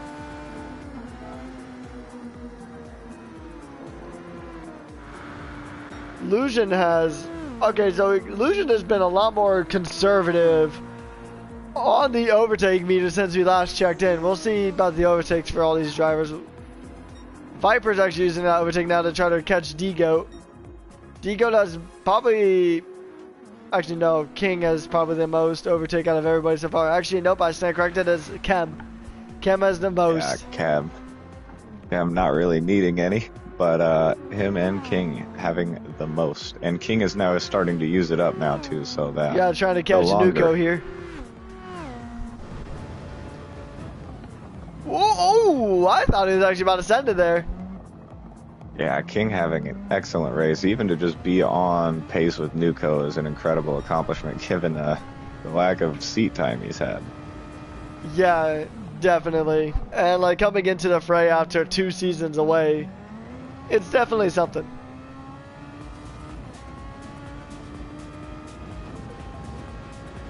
Yeah, D-Goat's doing a fantastic job, and I think his whole strategy, like, he's pitting earlier than most people, I think, with his tires, not letting them run all the way down like a lot of these drivers are. And I think that might have been making the difference where he can start to build this net gap of 30 seconds that he now has, because he's avoiding the drop-off phases on these tires, so he is only getting the optimal running on these tires.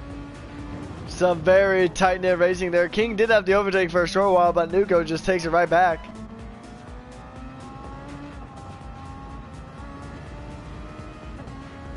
And actually, Nuko's going to start using some overtake too. Just a little bit, not a whole lot to try to get away from King there. We'll see if King uses any in response.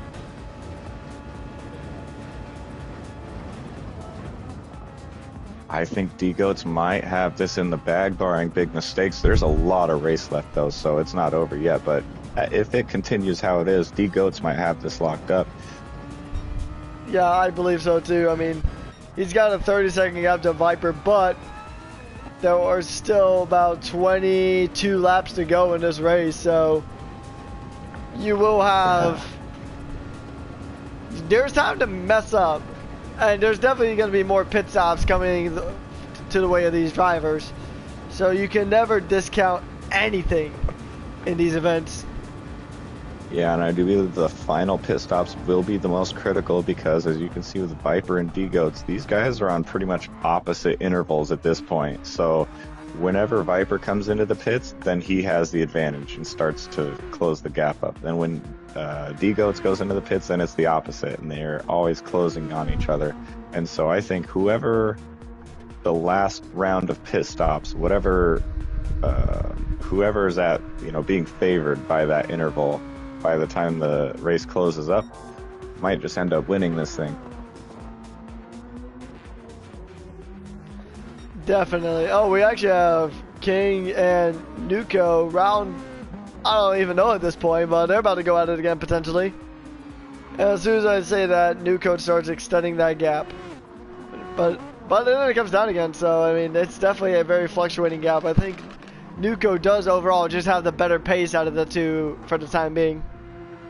Yeah. So I should tell him to slow down so we can see a fight. Please, the spectators need it. Yeah. I mean, it's a really interesting strategic battle going on at the moment, but yeah, we want some fights too. That'd be nice to see. Yeah, this is right now the closest thing we're going to have to a fight at the moment. Unless there's a fight that is developing that I'm not aware of currently. Yeah, I'm taking a look around, and it does seem King and Nuko are the closest two cars on track at the moment. And looks like the gap between P1 and P2 is extremely steady at the moment.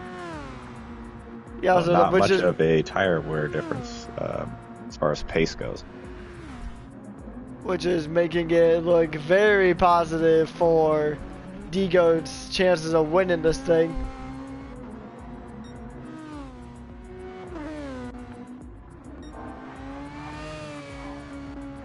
What would be the most unfortunate thing here is if D-Goat's just disconnected.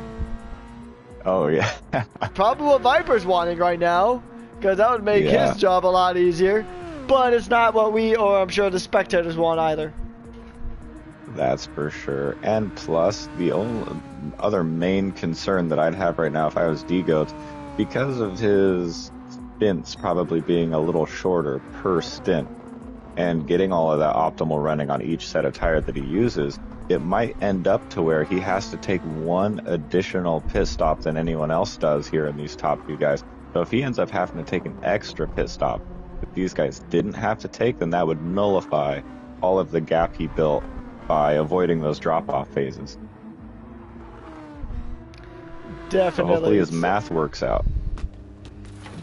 Yeah, because you also got to take into account too, for some of these drivers, this race is late in the evening for them. So they are probably hopped up on caffeine, and maybe if they were careful, they might be even running into a caffeine crash. So they could be getting even more tired as this race goes on. Because this is easily the longest race that they've done. Because right now we are actually about to crack 2 hours of this race. Yeah, and so here in America, it's in the early afternoon, and in Europe, it is nighttime there. And for Yuki, the one driver we have there in Japan, it is like 3 or 4 a.m. in Japan right now. So Yuki's probably has Godspeed. His eyes friggin' pinned open at the moment. Yeah, like held back with like tape. Yeah. Good on Yuki to even just be here. It takes dedication. And even just for like the regular races too, because the regular races, well, especially when it was racing in the preseason races for Formula GT, the races started at 12:30 p.m. Eastern Standard Time, which is about 30 minutes earlier than we got started here. Yeah, and so that's 2 a.m. for him in Japan. So yeah, he's that man's caffeine intake is probably through the roof. Or maybe he did the smart thing and actually just like took a nap like partway through the day to recover some of that energy. Oh, but his sleep schedule has got to be irreparable at this point. Absolutely. We are now down to the last 20 laps of this race. Can't believe we've already been to 52 laps, coming up on the 53 laps now. Yeah, it has been grueling, and these guys are going to take a big, deep breath as soon as they cross that line, because this is a really long time. Like I said in the beginning, to focus this long corner to corner and try to be this precise, and especially if you're a wheel user, which most of these guys are on a wheel, even though, yeah, you're sitting down and playing a video game, at the end of the day, it is exhausting. Like, your arms will get tired, but the force feedback, it pulls on you. You really got to work the damn wheel. And, yeah, I feel exhausted after a race that's half this distance. So I can only imagine what these guys are feeling like right now. Yeah, because, I mean, one of the times I used a wheel when I was actually at my college campus working with that Red Bull car, the force feedback was so high that like I hit a curb and it almost broke my wrist. And that was just only after like a few laps, let alone, 54. Oh yeah, and I remember the very first time when I got this wheel, and it was my first time ever experiencing force feedback or anything in this straight line, just going straight. My wheel started vibrating, and then it started vibrating a little more violently, and then it catches grip and you just shoot off into the wall. And so even just going in a straight line with these cars is not as easy as it may seem. Very true. So here's a fun fact for the chat. and for everybody who is watching. So already just in the time we have here, we have already done more laps than F1 actually does in their regular Belgium Grand Prix. Oh, really? How many laps is that? Because Formula One like does 44 laps for their Belgian Grand Prix. Oh, and the race distance is about 308 kilometers. And fun fact, actually there was a new track record set there this year by Sergio Perez in 2024. Lap time? Yeah, it was a 144.701. Interesting. And also it was actually one of the tracks that was part of the inaugural Formula One World Championship back in 1950. I love that. I love it when we're all the original tracks are still the best ones. Honestly, like, I mean, Monza produced a pretty good race as we saw earlier today if you watched Formula One. Even some tracks that aren't even on the F1 calendar that have been classics, like, you know, the Nürburgring and any of its configurations is a fun to watch. I mean, you got Bathurst, which is a pretty iconic track, although I can see why they don't use it for F1. Definitely. So right now we're seeing a battle for 4th place between King and Lusion. This is gonna be a good one. And just barely in front of them is Nuco. Lusion is on track to set a new fastest lap of the race so far. Pretty tight gaps, and it looks like too that D Goats might soon, within the next couple of laps here, begin to enter that drop-off phase on the tires, but his fuel load might be the more concerning thing than his tires at this point. Yeah, because his fuel is really low. I think Viper went in and tried to put as much fuel in to ensure that he just gets to the end of the race without needing fuel. So he'll only come in for tires and damage if maybe. Random ghost damage. Go another lap, and I would assume that he's around 6% or so right now, 5-6%. So he can do 1, maybe 2 more laps from here. That would be very generous to even get a lap in without having to switch to like lean. Because granted, while these cars are only 4 cylinders, they still produce 625 horsepower. So these things still do make power. Lusion is just gonna fire off around the inside, and he gets up into P4 ahead of King. Good stuff there from the Norwegian. Very good.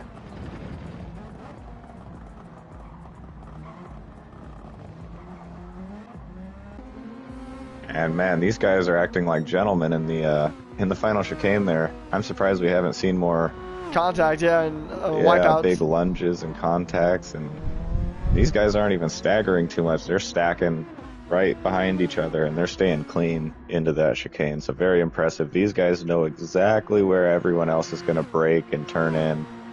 These guys have a lot of experience with each other, so they're comfortable getting uncomfortably close.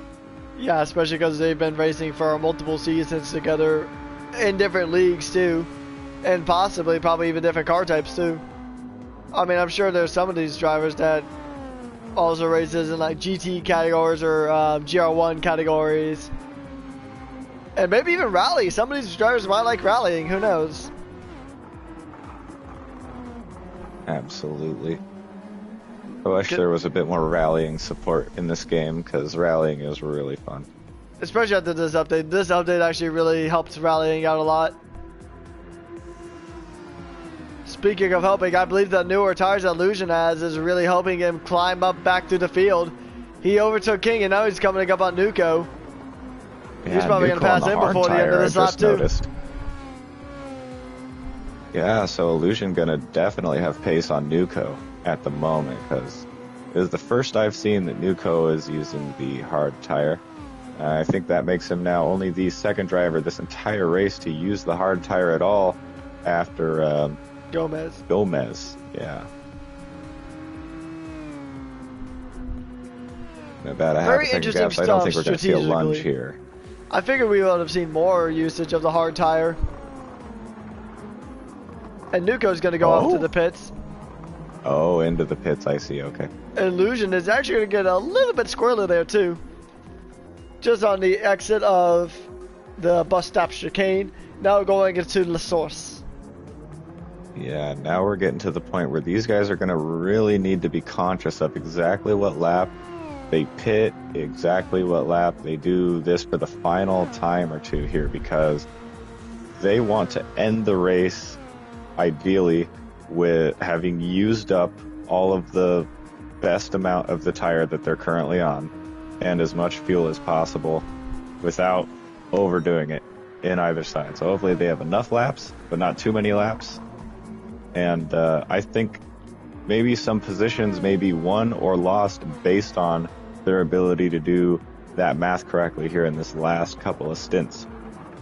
Yeah, because you definitely want like the best mixture of tire life and fuel consumption to actually get to the end of this race with as few pit stops as humanly possible, especially coming down to like we're almost about to enter the 10 laps remaining stages of this Grand Prix. This endurance challenge. I actually think D Goats is probably timed this perfectly if I had to take a guess. Oh, but with 2 gallons of fuel though, I think Viper might. Well, Viper will definitely get the jump out of the pits, but it all depends on Viper can hold him off long enough and maybe try to hold on to those tires. Because Viper could go to the end without making another pit stop. It's going to suck and it's going to be very tough and probably not very successful, but he could do it. He's got the fuel to do it. Okay, so we might see ourselves in that same situation we saw ourselves in last stint, where Viper is P1, but the gap behind is bleeding, and D-Goats is just cutting into that gap, and so it might be a race to see if he can catch him just before the final lap or not.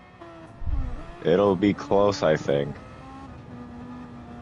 Another thing we are going to want to know is that right now, based on pace, Viper and Digo are the top 2 when it comes to pace. That is without a doubt. King is going to fire off into the pits now as well. He's going to shed those tires and probably get some new fuel in as well. I'm expecting him to run into another set of mediums. I mean, well, our definite top 3 is going to be Illusion, D-Goat, and Viper. But I think D-Goat and Viper are just enough ahead so where Illusion might not even be a real threat to second or first. Yeah, I think the end of the race is too close now to want to take a gamble. Anything other than the medium, because it's also too far away to use the soft, but it's too close to run medium. And the hard tires just not been working for anybody in this race, so the hard tires are out of question.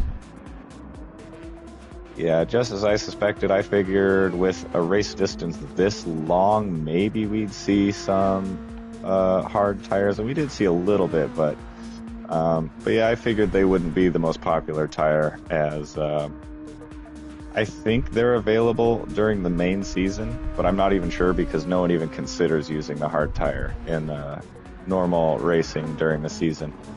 They're just too slow to be viable for a strategy. Yeah, that is very true. Yeah, the softs are just not going to cut it. Somebody could go really bold and run intermediates and then lose any semblance of pace that they had. The old Ferrari strat. I mean, Ferrari strategy got them a win today, so this is the one time where we cannot make fun of Ferrari strategy. That is true. Though they had an excellent strategy today, pulling off a one stop when most couldn't do that. You know, those hard tires were cooked more than the neighborhood barbecue. Oh, yeah. But that pace is coming down, though, bit by bit. From Viper to D-Goat. Yeah, and I'm seeing purple sector ones all over the place, but no one seems to be able to maintain the purples all the way throughout the lap, as we see Illusion still having the fastest lap from way earlier in the race. Yeah, because King, a lot of times when I would like turn the camera to King for like some of these earlier stints, he would get a purple first sector. But I think Illusion just has a faster second and third sectors. Yeah, probably on the soft tires at the time too, and most of these drivers have been using mediums for the vast majority of this race. Yeah, and people on the hard tires have just not really had any luck. Yeah, and given that everyone's on the medium again at the moment and probably going to attempt to take him to the end of the race, I'm guessing, we probably won't see that fastest lap be beaten unless someone does take an additional pit stop from here and jumps onto the soft. Then I think it's actually really likely that we'll see that fastest lap get beaten. Yeah, I was actually just doing a look around because I thought I saw some damage on the rear wing of Viper, at least visually, and I just had to confirm my suspicion, and it was incorrect. It was just a decal that was placed there. Threw me off for a second. But we're actually getting really close to that 10 laps remaining stage of this race, and Digo is on a hard charge right now trying to reclaim that lead. He is knocking, let's see, he knocked off almost 2 seconds. Yeah, to the current gap now, 3.3 seconds to P1. Yeah, and his lap time last lap was a 1 minute 52.7 compared to a 1 minute 54.2 from Viper.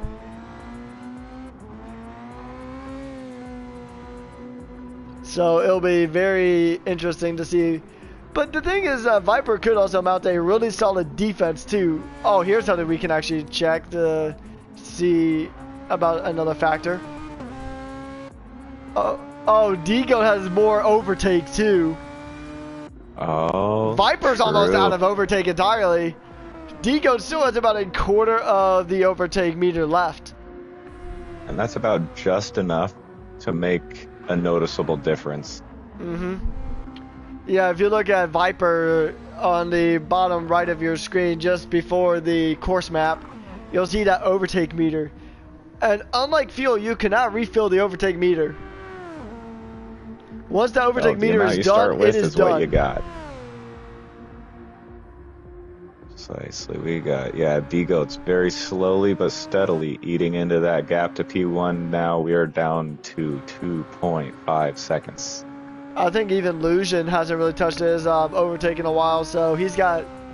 Viper has less overtake than Lucian, and Lucian was using his overtake a lot during the opening stages of this race. Nuko at a very similar level. King is about over, maybe about 2/5, maybe, give or take. Flaring Aces is close to that, and yeah, oh, Ken is almost half of his. But not like he's gonna need it much because he is, doesn't even say how far behind he is on Yuki. But for context, he is 5 minutes behind the race leader. That's a decent gap there. Yeah, I think so. We'll see if he can close that up in the final stage here. Yeah, I guess for context too, just to show how far behind he is. He is 2 laps behind Yuki, and Yuki is about a lap behind. But hey, he's sticking through it. He's soldiering on. You gotta respect it. Absolutely. It's very good on him, and we love to see that. You know, just stick with it. At least, you know, have fun for the few laps that you're out there. Yeah, it's not a points playing race, so I mean, it's not gonna be too detrimental. Yeah. So here's something that you would probably know more than I would. Are there any free agents on track right now that you know of? Free agents. So basically, it's kind of hard to say because there could be a lot of behind the scenes driver market moves happening.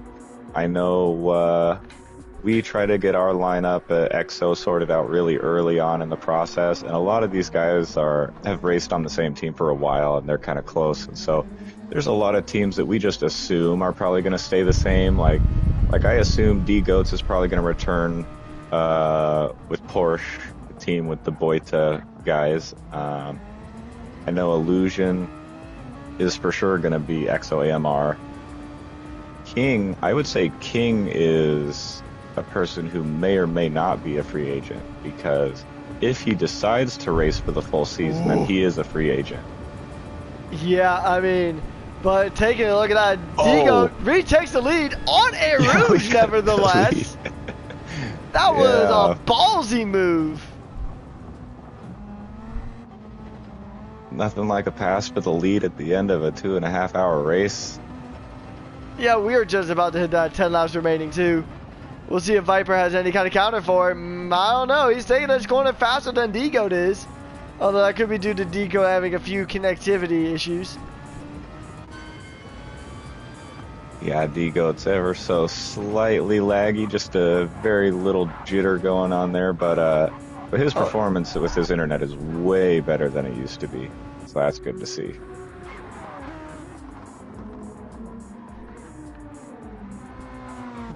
The connectivity is definitely not hampering his pace too much, but he is slowly but surely extending that gap to Viper. Viper just losing out on the tire game. But D-Goat might have to go back into the pits for fuel. We'll check the fuel real quick for these drivers. And D-Goat's starting to lag a little bit more, just as I said something about it.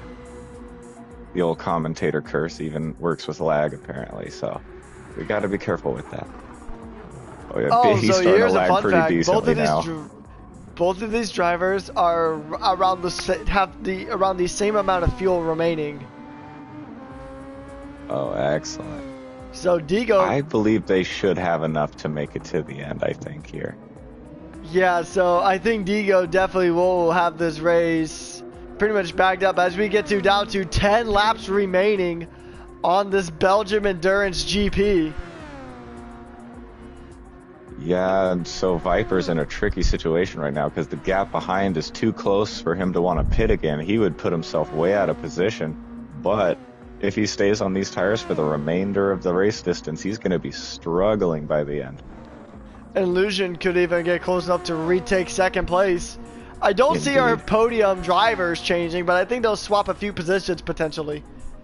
Maybe an Illusion actually in a very similar situation with his tires are almost identical with the tire and fuel load almost identical. And the overtake usage identical. Yeah, D-Goat does the most overtake out of all these drivers, at least out of our top three. Yeah, so D-Goats not only has track position, but his car is in the best position to take advantage of the Yes, because he's got same amount of fuel as the other two. And also, but more tire life than either driver, so I think D-Goat played this to absolute perfection. Definitely. Yeah, timed all those pit stops just right. Wasn't losing out from tire wear or nothing. Played it right. Very strong average pace as well. Super impressive stuff from D-Goats. Very impressive indeed.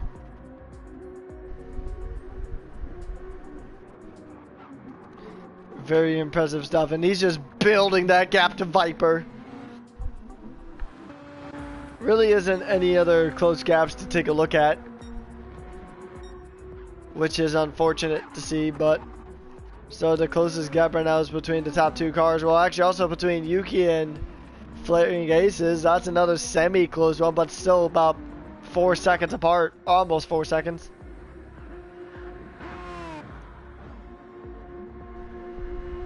Oh, Flaring Ace is probably going to have to, take another pit stop as his fuel is very low. He can get a few more laps out of this, but if he can't make the full race distance from here, it'd probably be smartest to just pit now. He realistically does not have much to lose. Yeah, no matter Chem what he does, he's two not going laps to change down. position. Yeah. The only thing he might lose out on is potentially trying to overtake Yuki, but I don't think Yuki will make another stop. Maybe for tires, No. but definitely not for fuel. I think Yuki will be good on fuel. Yeah, his car is in a way better position at the moment to make it to the end, so I think that no matter what Flaring Aces decides to do, he will end up right here.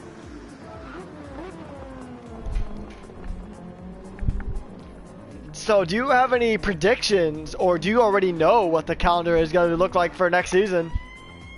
I do not. There is no calendar out yet. I'm sure we'll get the classic ones for sure. What I'm really curious about is if we're going to think about adding the new track. Oh, yeah. That they just added.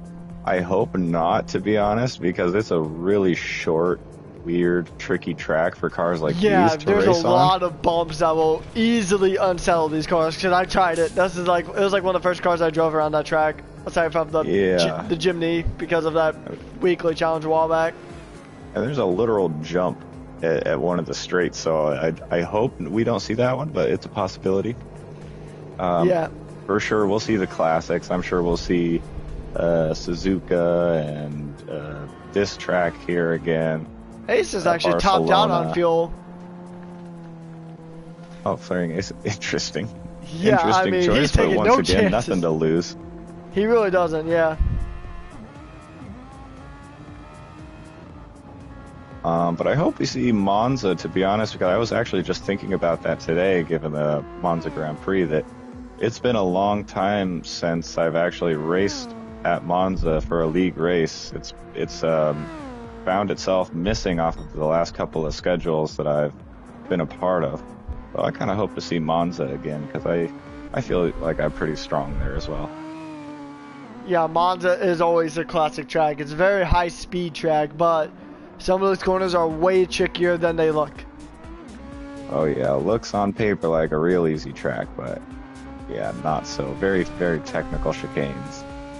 Yeah, I personally out of track. I wouldn't mind seeing I always forget what the track is called. It's one of the American tracks. I think it's Road America, or is it Road America? No, that's not in the game yet. Oh, there's Road Atlanta, maybe. Atlanta, Yeah, so that those track. are actually a couple of tracks we have never raced on. I believe, I don't think we did Watkins Glen or Road Atlanta, so both of those could be interesting, as these cars work really well on both those tracks. A track we did last season that I was dreading all season long, I thought it was going to be horrible for these cars, was Grand Valley Highway. But when I actually raced it, it turned out to actually be way better than I was expecting, so I wouldn't mind seeing Grand Valley again. And that's the race I DC'd in, so I was doing well before I DC'd, so I'd like to have another shot at that potentially. Yeah. If I'm being honest, and this might be a hot take in the Gran Turismo community, but Grand Valley is probably one of my least favorite tracks in this entire game. Yeah, overall one of my least favorite tracks too. But I like in most cars. But in the Super Formula, which I thought was going to be even worse, I surprisingly liked. I think the downforce helped a lot. Yeah. Yeah, I mean, there's a lot of other tracks that could be fun to watch racing at. You also got Dragon Trail, both versions of Dragon Trail, which would be pretty good. I did it like once Dragon Trail a lot. Seaside, aka the one with the death chicane, and also the one I call the Croatian Dorito. Yeah, that track's pretty fun. I really like that track a lot. It would be nice to see that. Yeah, I even did a race in there. I did a race at Gardens there too for GR3, and it was actually really fun. Or GR4. I think I ended up getting second in that race for Jaguar. I forget the layout of that because I'm much less familiar with it. It's the one that kind of looks like a shrimp. Right. That's the best way I can describe it for you. But yeah, whenever we do have that schedule though, there will be a nice graphic made of the schedule, and we will post it on our league Instagram account. So if you guys are here listening, be sure to give that a follow. It's at Grand Prestige League, and you will get updates on everything we're going to be doing here in this off season, as well as our plans for the next season coming up likely in January. And if you're already here watching on YouTube, make sure you like and subscribe here too, because any of the on-track action that we do end up doing will be streamed right here on YouTube. So give us a like and subscribe. Another track too, and this one we're heading to on the 14th of September for Formula GT is Barcelona, the Circuit de Barcelona de Catalunya. It's always a good track, unless you put the chicane at the very end and screw that track. That chicane going into the last few corners is just not fun. So I'm glad we're running the no chicane variant. Yeah, but it's just such a good track.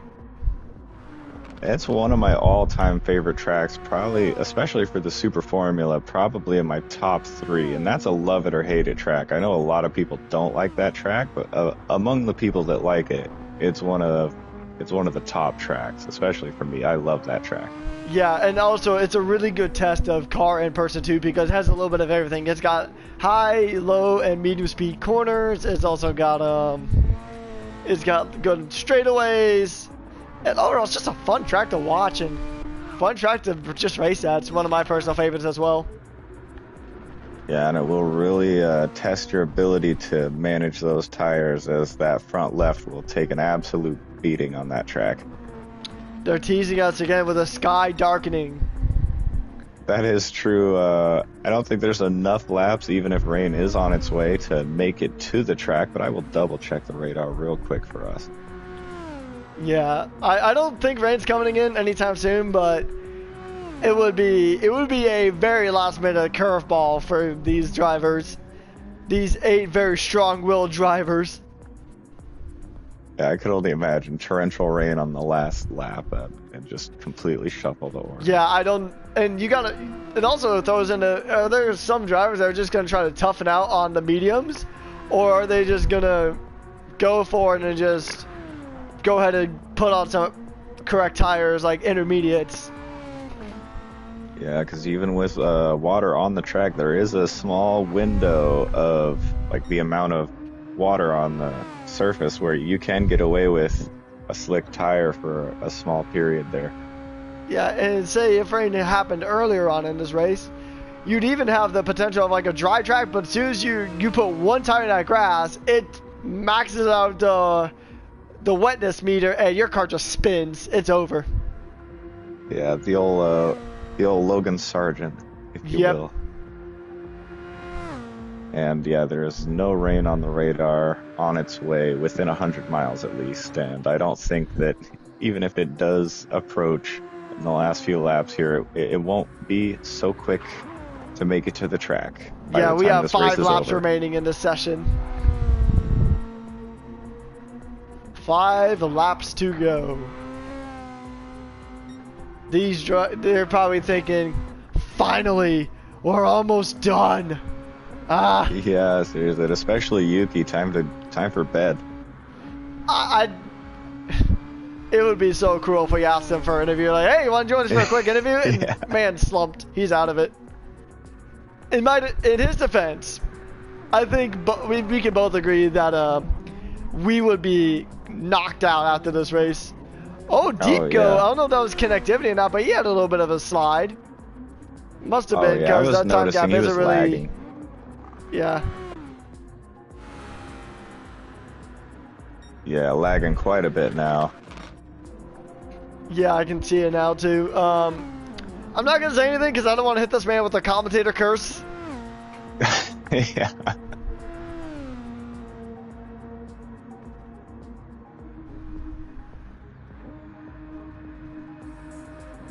So we definitely. This is honestly so impressive from D-Goats, because like I was saying in the beginning, like he is a dark horse to make a podium finish right now. Usually when we see him on track, but this was a dominant performance. Honestly, like he was either in the lead or had the net lead for the entire race from the very beginning, and that is just a testament to his skill level. I wonder if this was just a particularly strong race for him. The race distances like suited the way he was doing his race today, or if he's been working on this and his skill has genuinely been increasing this much to the point where he can pull this off among these drivers, because these guys, as I was saying, are the very, very best in the world. The likes of Viper, Illusion, Nuco, and Whiteout, who isn't even here today, but they are the fastest in the world with these cars.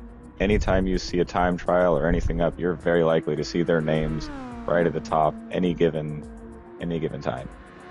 So very, very impressive performance all around from start to finish here from D-Goats.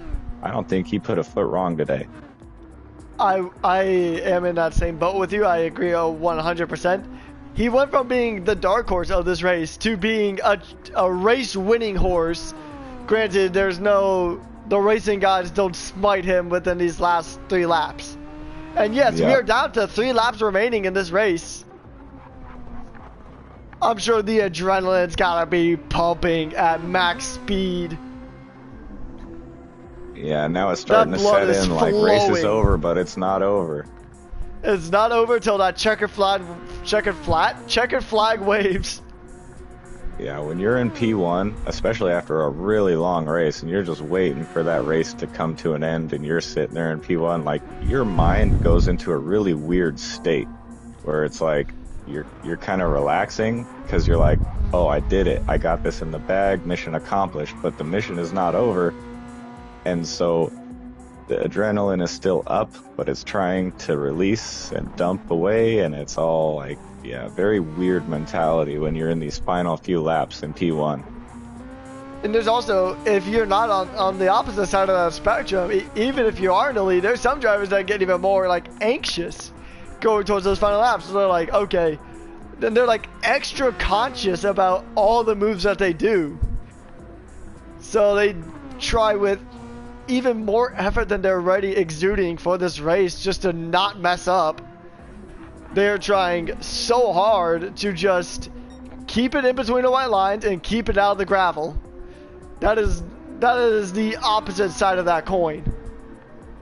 Yeah, and I've been in GT races where I was in the lead, and I've been on both sides of that coin, where I was a little too relaxed or a little too anxious, and now you just got to tell yourself to do the exact same thing you've been doing this whole entire time. You don't need to do anything different than you've already been doing, and then you can take it home. You just gotta lock it and get ready.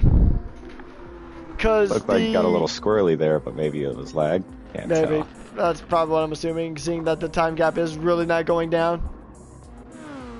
Yeah, because I remember because I did Manufacturers Cup here and there.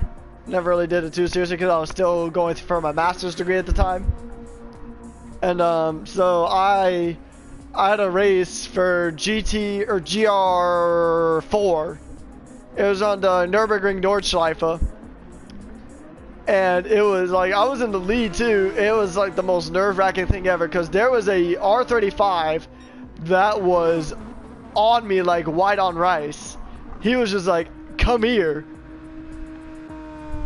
And I was like extremely nervous because the Nürburgring is a track historically I've just never really been good at. So, and then it was heavy rain as well to add on top of that. So as the laps kept ticking down, I was just getting more and more nervous by the minute. But luckily I held it all together to take away a race win out of that. Excellent. That's probably my favorite race ever, is Nordschleife in the rain. It's absolute torture, but for some reason it's my favorite. There's also times I've been on the opposite side of the coin where I had a lead and I got too anxious and then I goofed it. Oh yeah. It happens, unfortunately. That's just the nature of racing. We're down to 2 laps remaining now for the top, let's see, for the top 6 drivers, soon to be top 7. Yeah, D-Goat's about to round out that final chicane there to begin the final lap of this race. Mm-hmm. You can consider this a victory lap, as the gap behind is Increasing not still. in a threat range at all. He can just cruise the final lap of this race and soak it all in. Yep, and honestly, you can say the same for any of the top 3, really. Because Yeah, the gap... absolutely. It's impressive for all of them. Yeah. I mean, the gap to any of them is just too much unless there's a severe accident that happens there. That's for sure. Yeah, the gaps indeed have widened out in these last few laps quite a bit, as we can see, especially, yeah, like we predicted, Viper and Illusion very much struggling at the very end of their tire life and fuel loads here, but they are going to be able to make it to the end, but just struggling now on pace. They just got to coach the car home and just bring it back in one piece as their current objective. Exactly. The pace loss is not going to be an issue now at this point in the race, as long as they just keep it on the black stuff. They will be all good, and that will pretty much secure your podium. Yes, contrary to what you should do in the real world, do not touch grass at this stage of the race. It is not going to do you any favors. Oh, you want to avoid that. After the race, then yes, feel free to go touch grass. It's good for the skin. Yeah, D-Goat's not slowing down at all. He's still going. pushing. These cars are all going to definitely need some mechanical checkups after this. Oh yeah. I mean, because this is longer than Formula One races on this track, let alone Super Formula. And they don't race for most of the distance.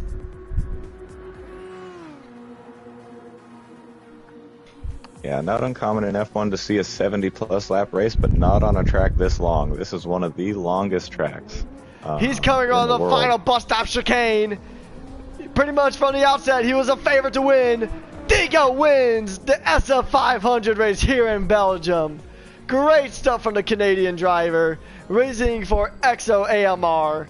Great stuff there from D-Goat. Viper's coming around the final bus stop chicane. He's going to round out P2. And his race is done as well. Great driving from the Brit.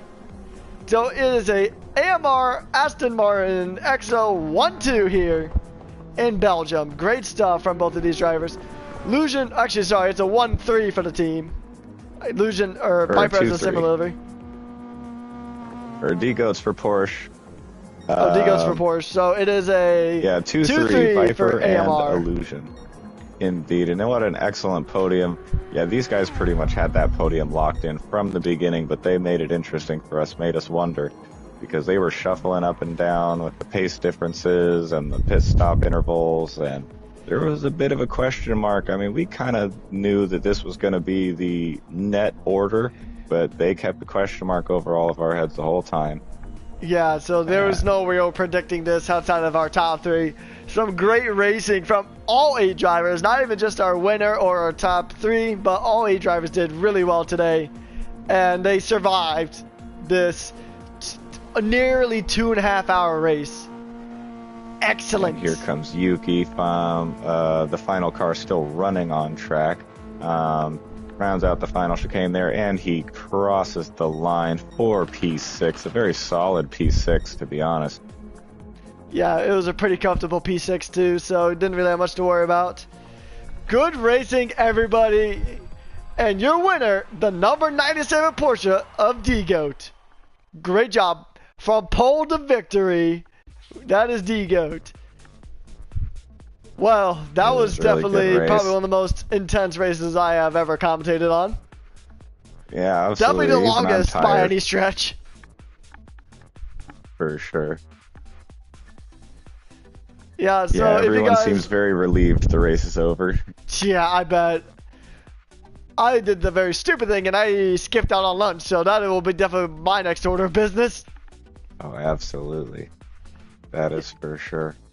Yeah, and so what a wonderful race, and a lot of these guys you'll be seeing next season, and we might also just have another one-off special event type of race like this. So once again, for the last time, if you're here on YouTube watching us, make sure you subscribe to this channel. Leave a like here as well, but subscribe to this channel so that you can see the next time we go racing here.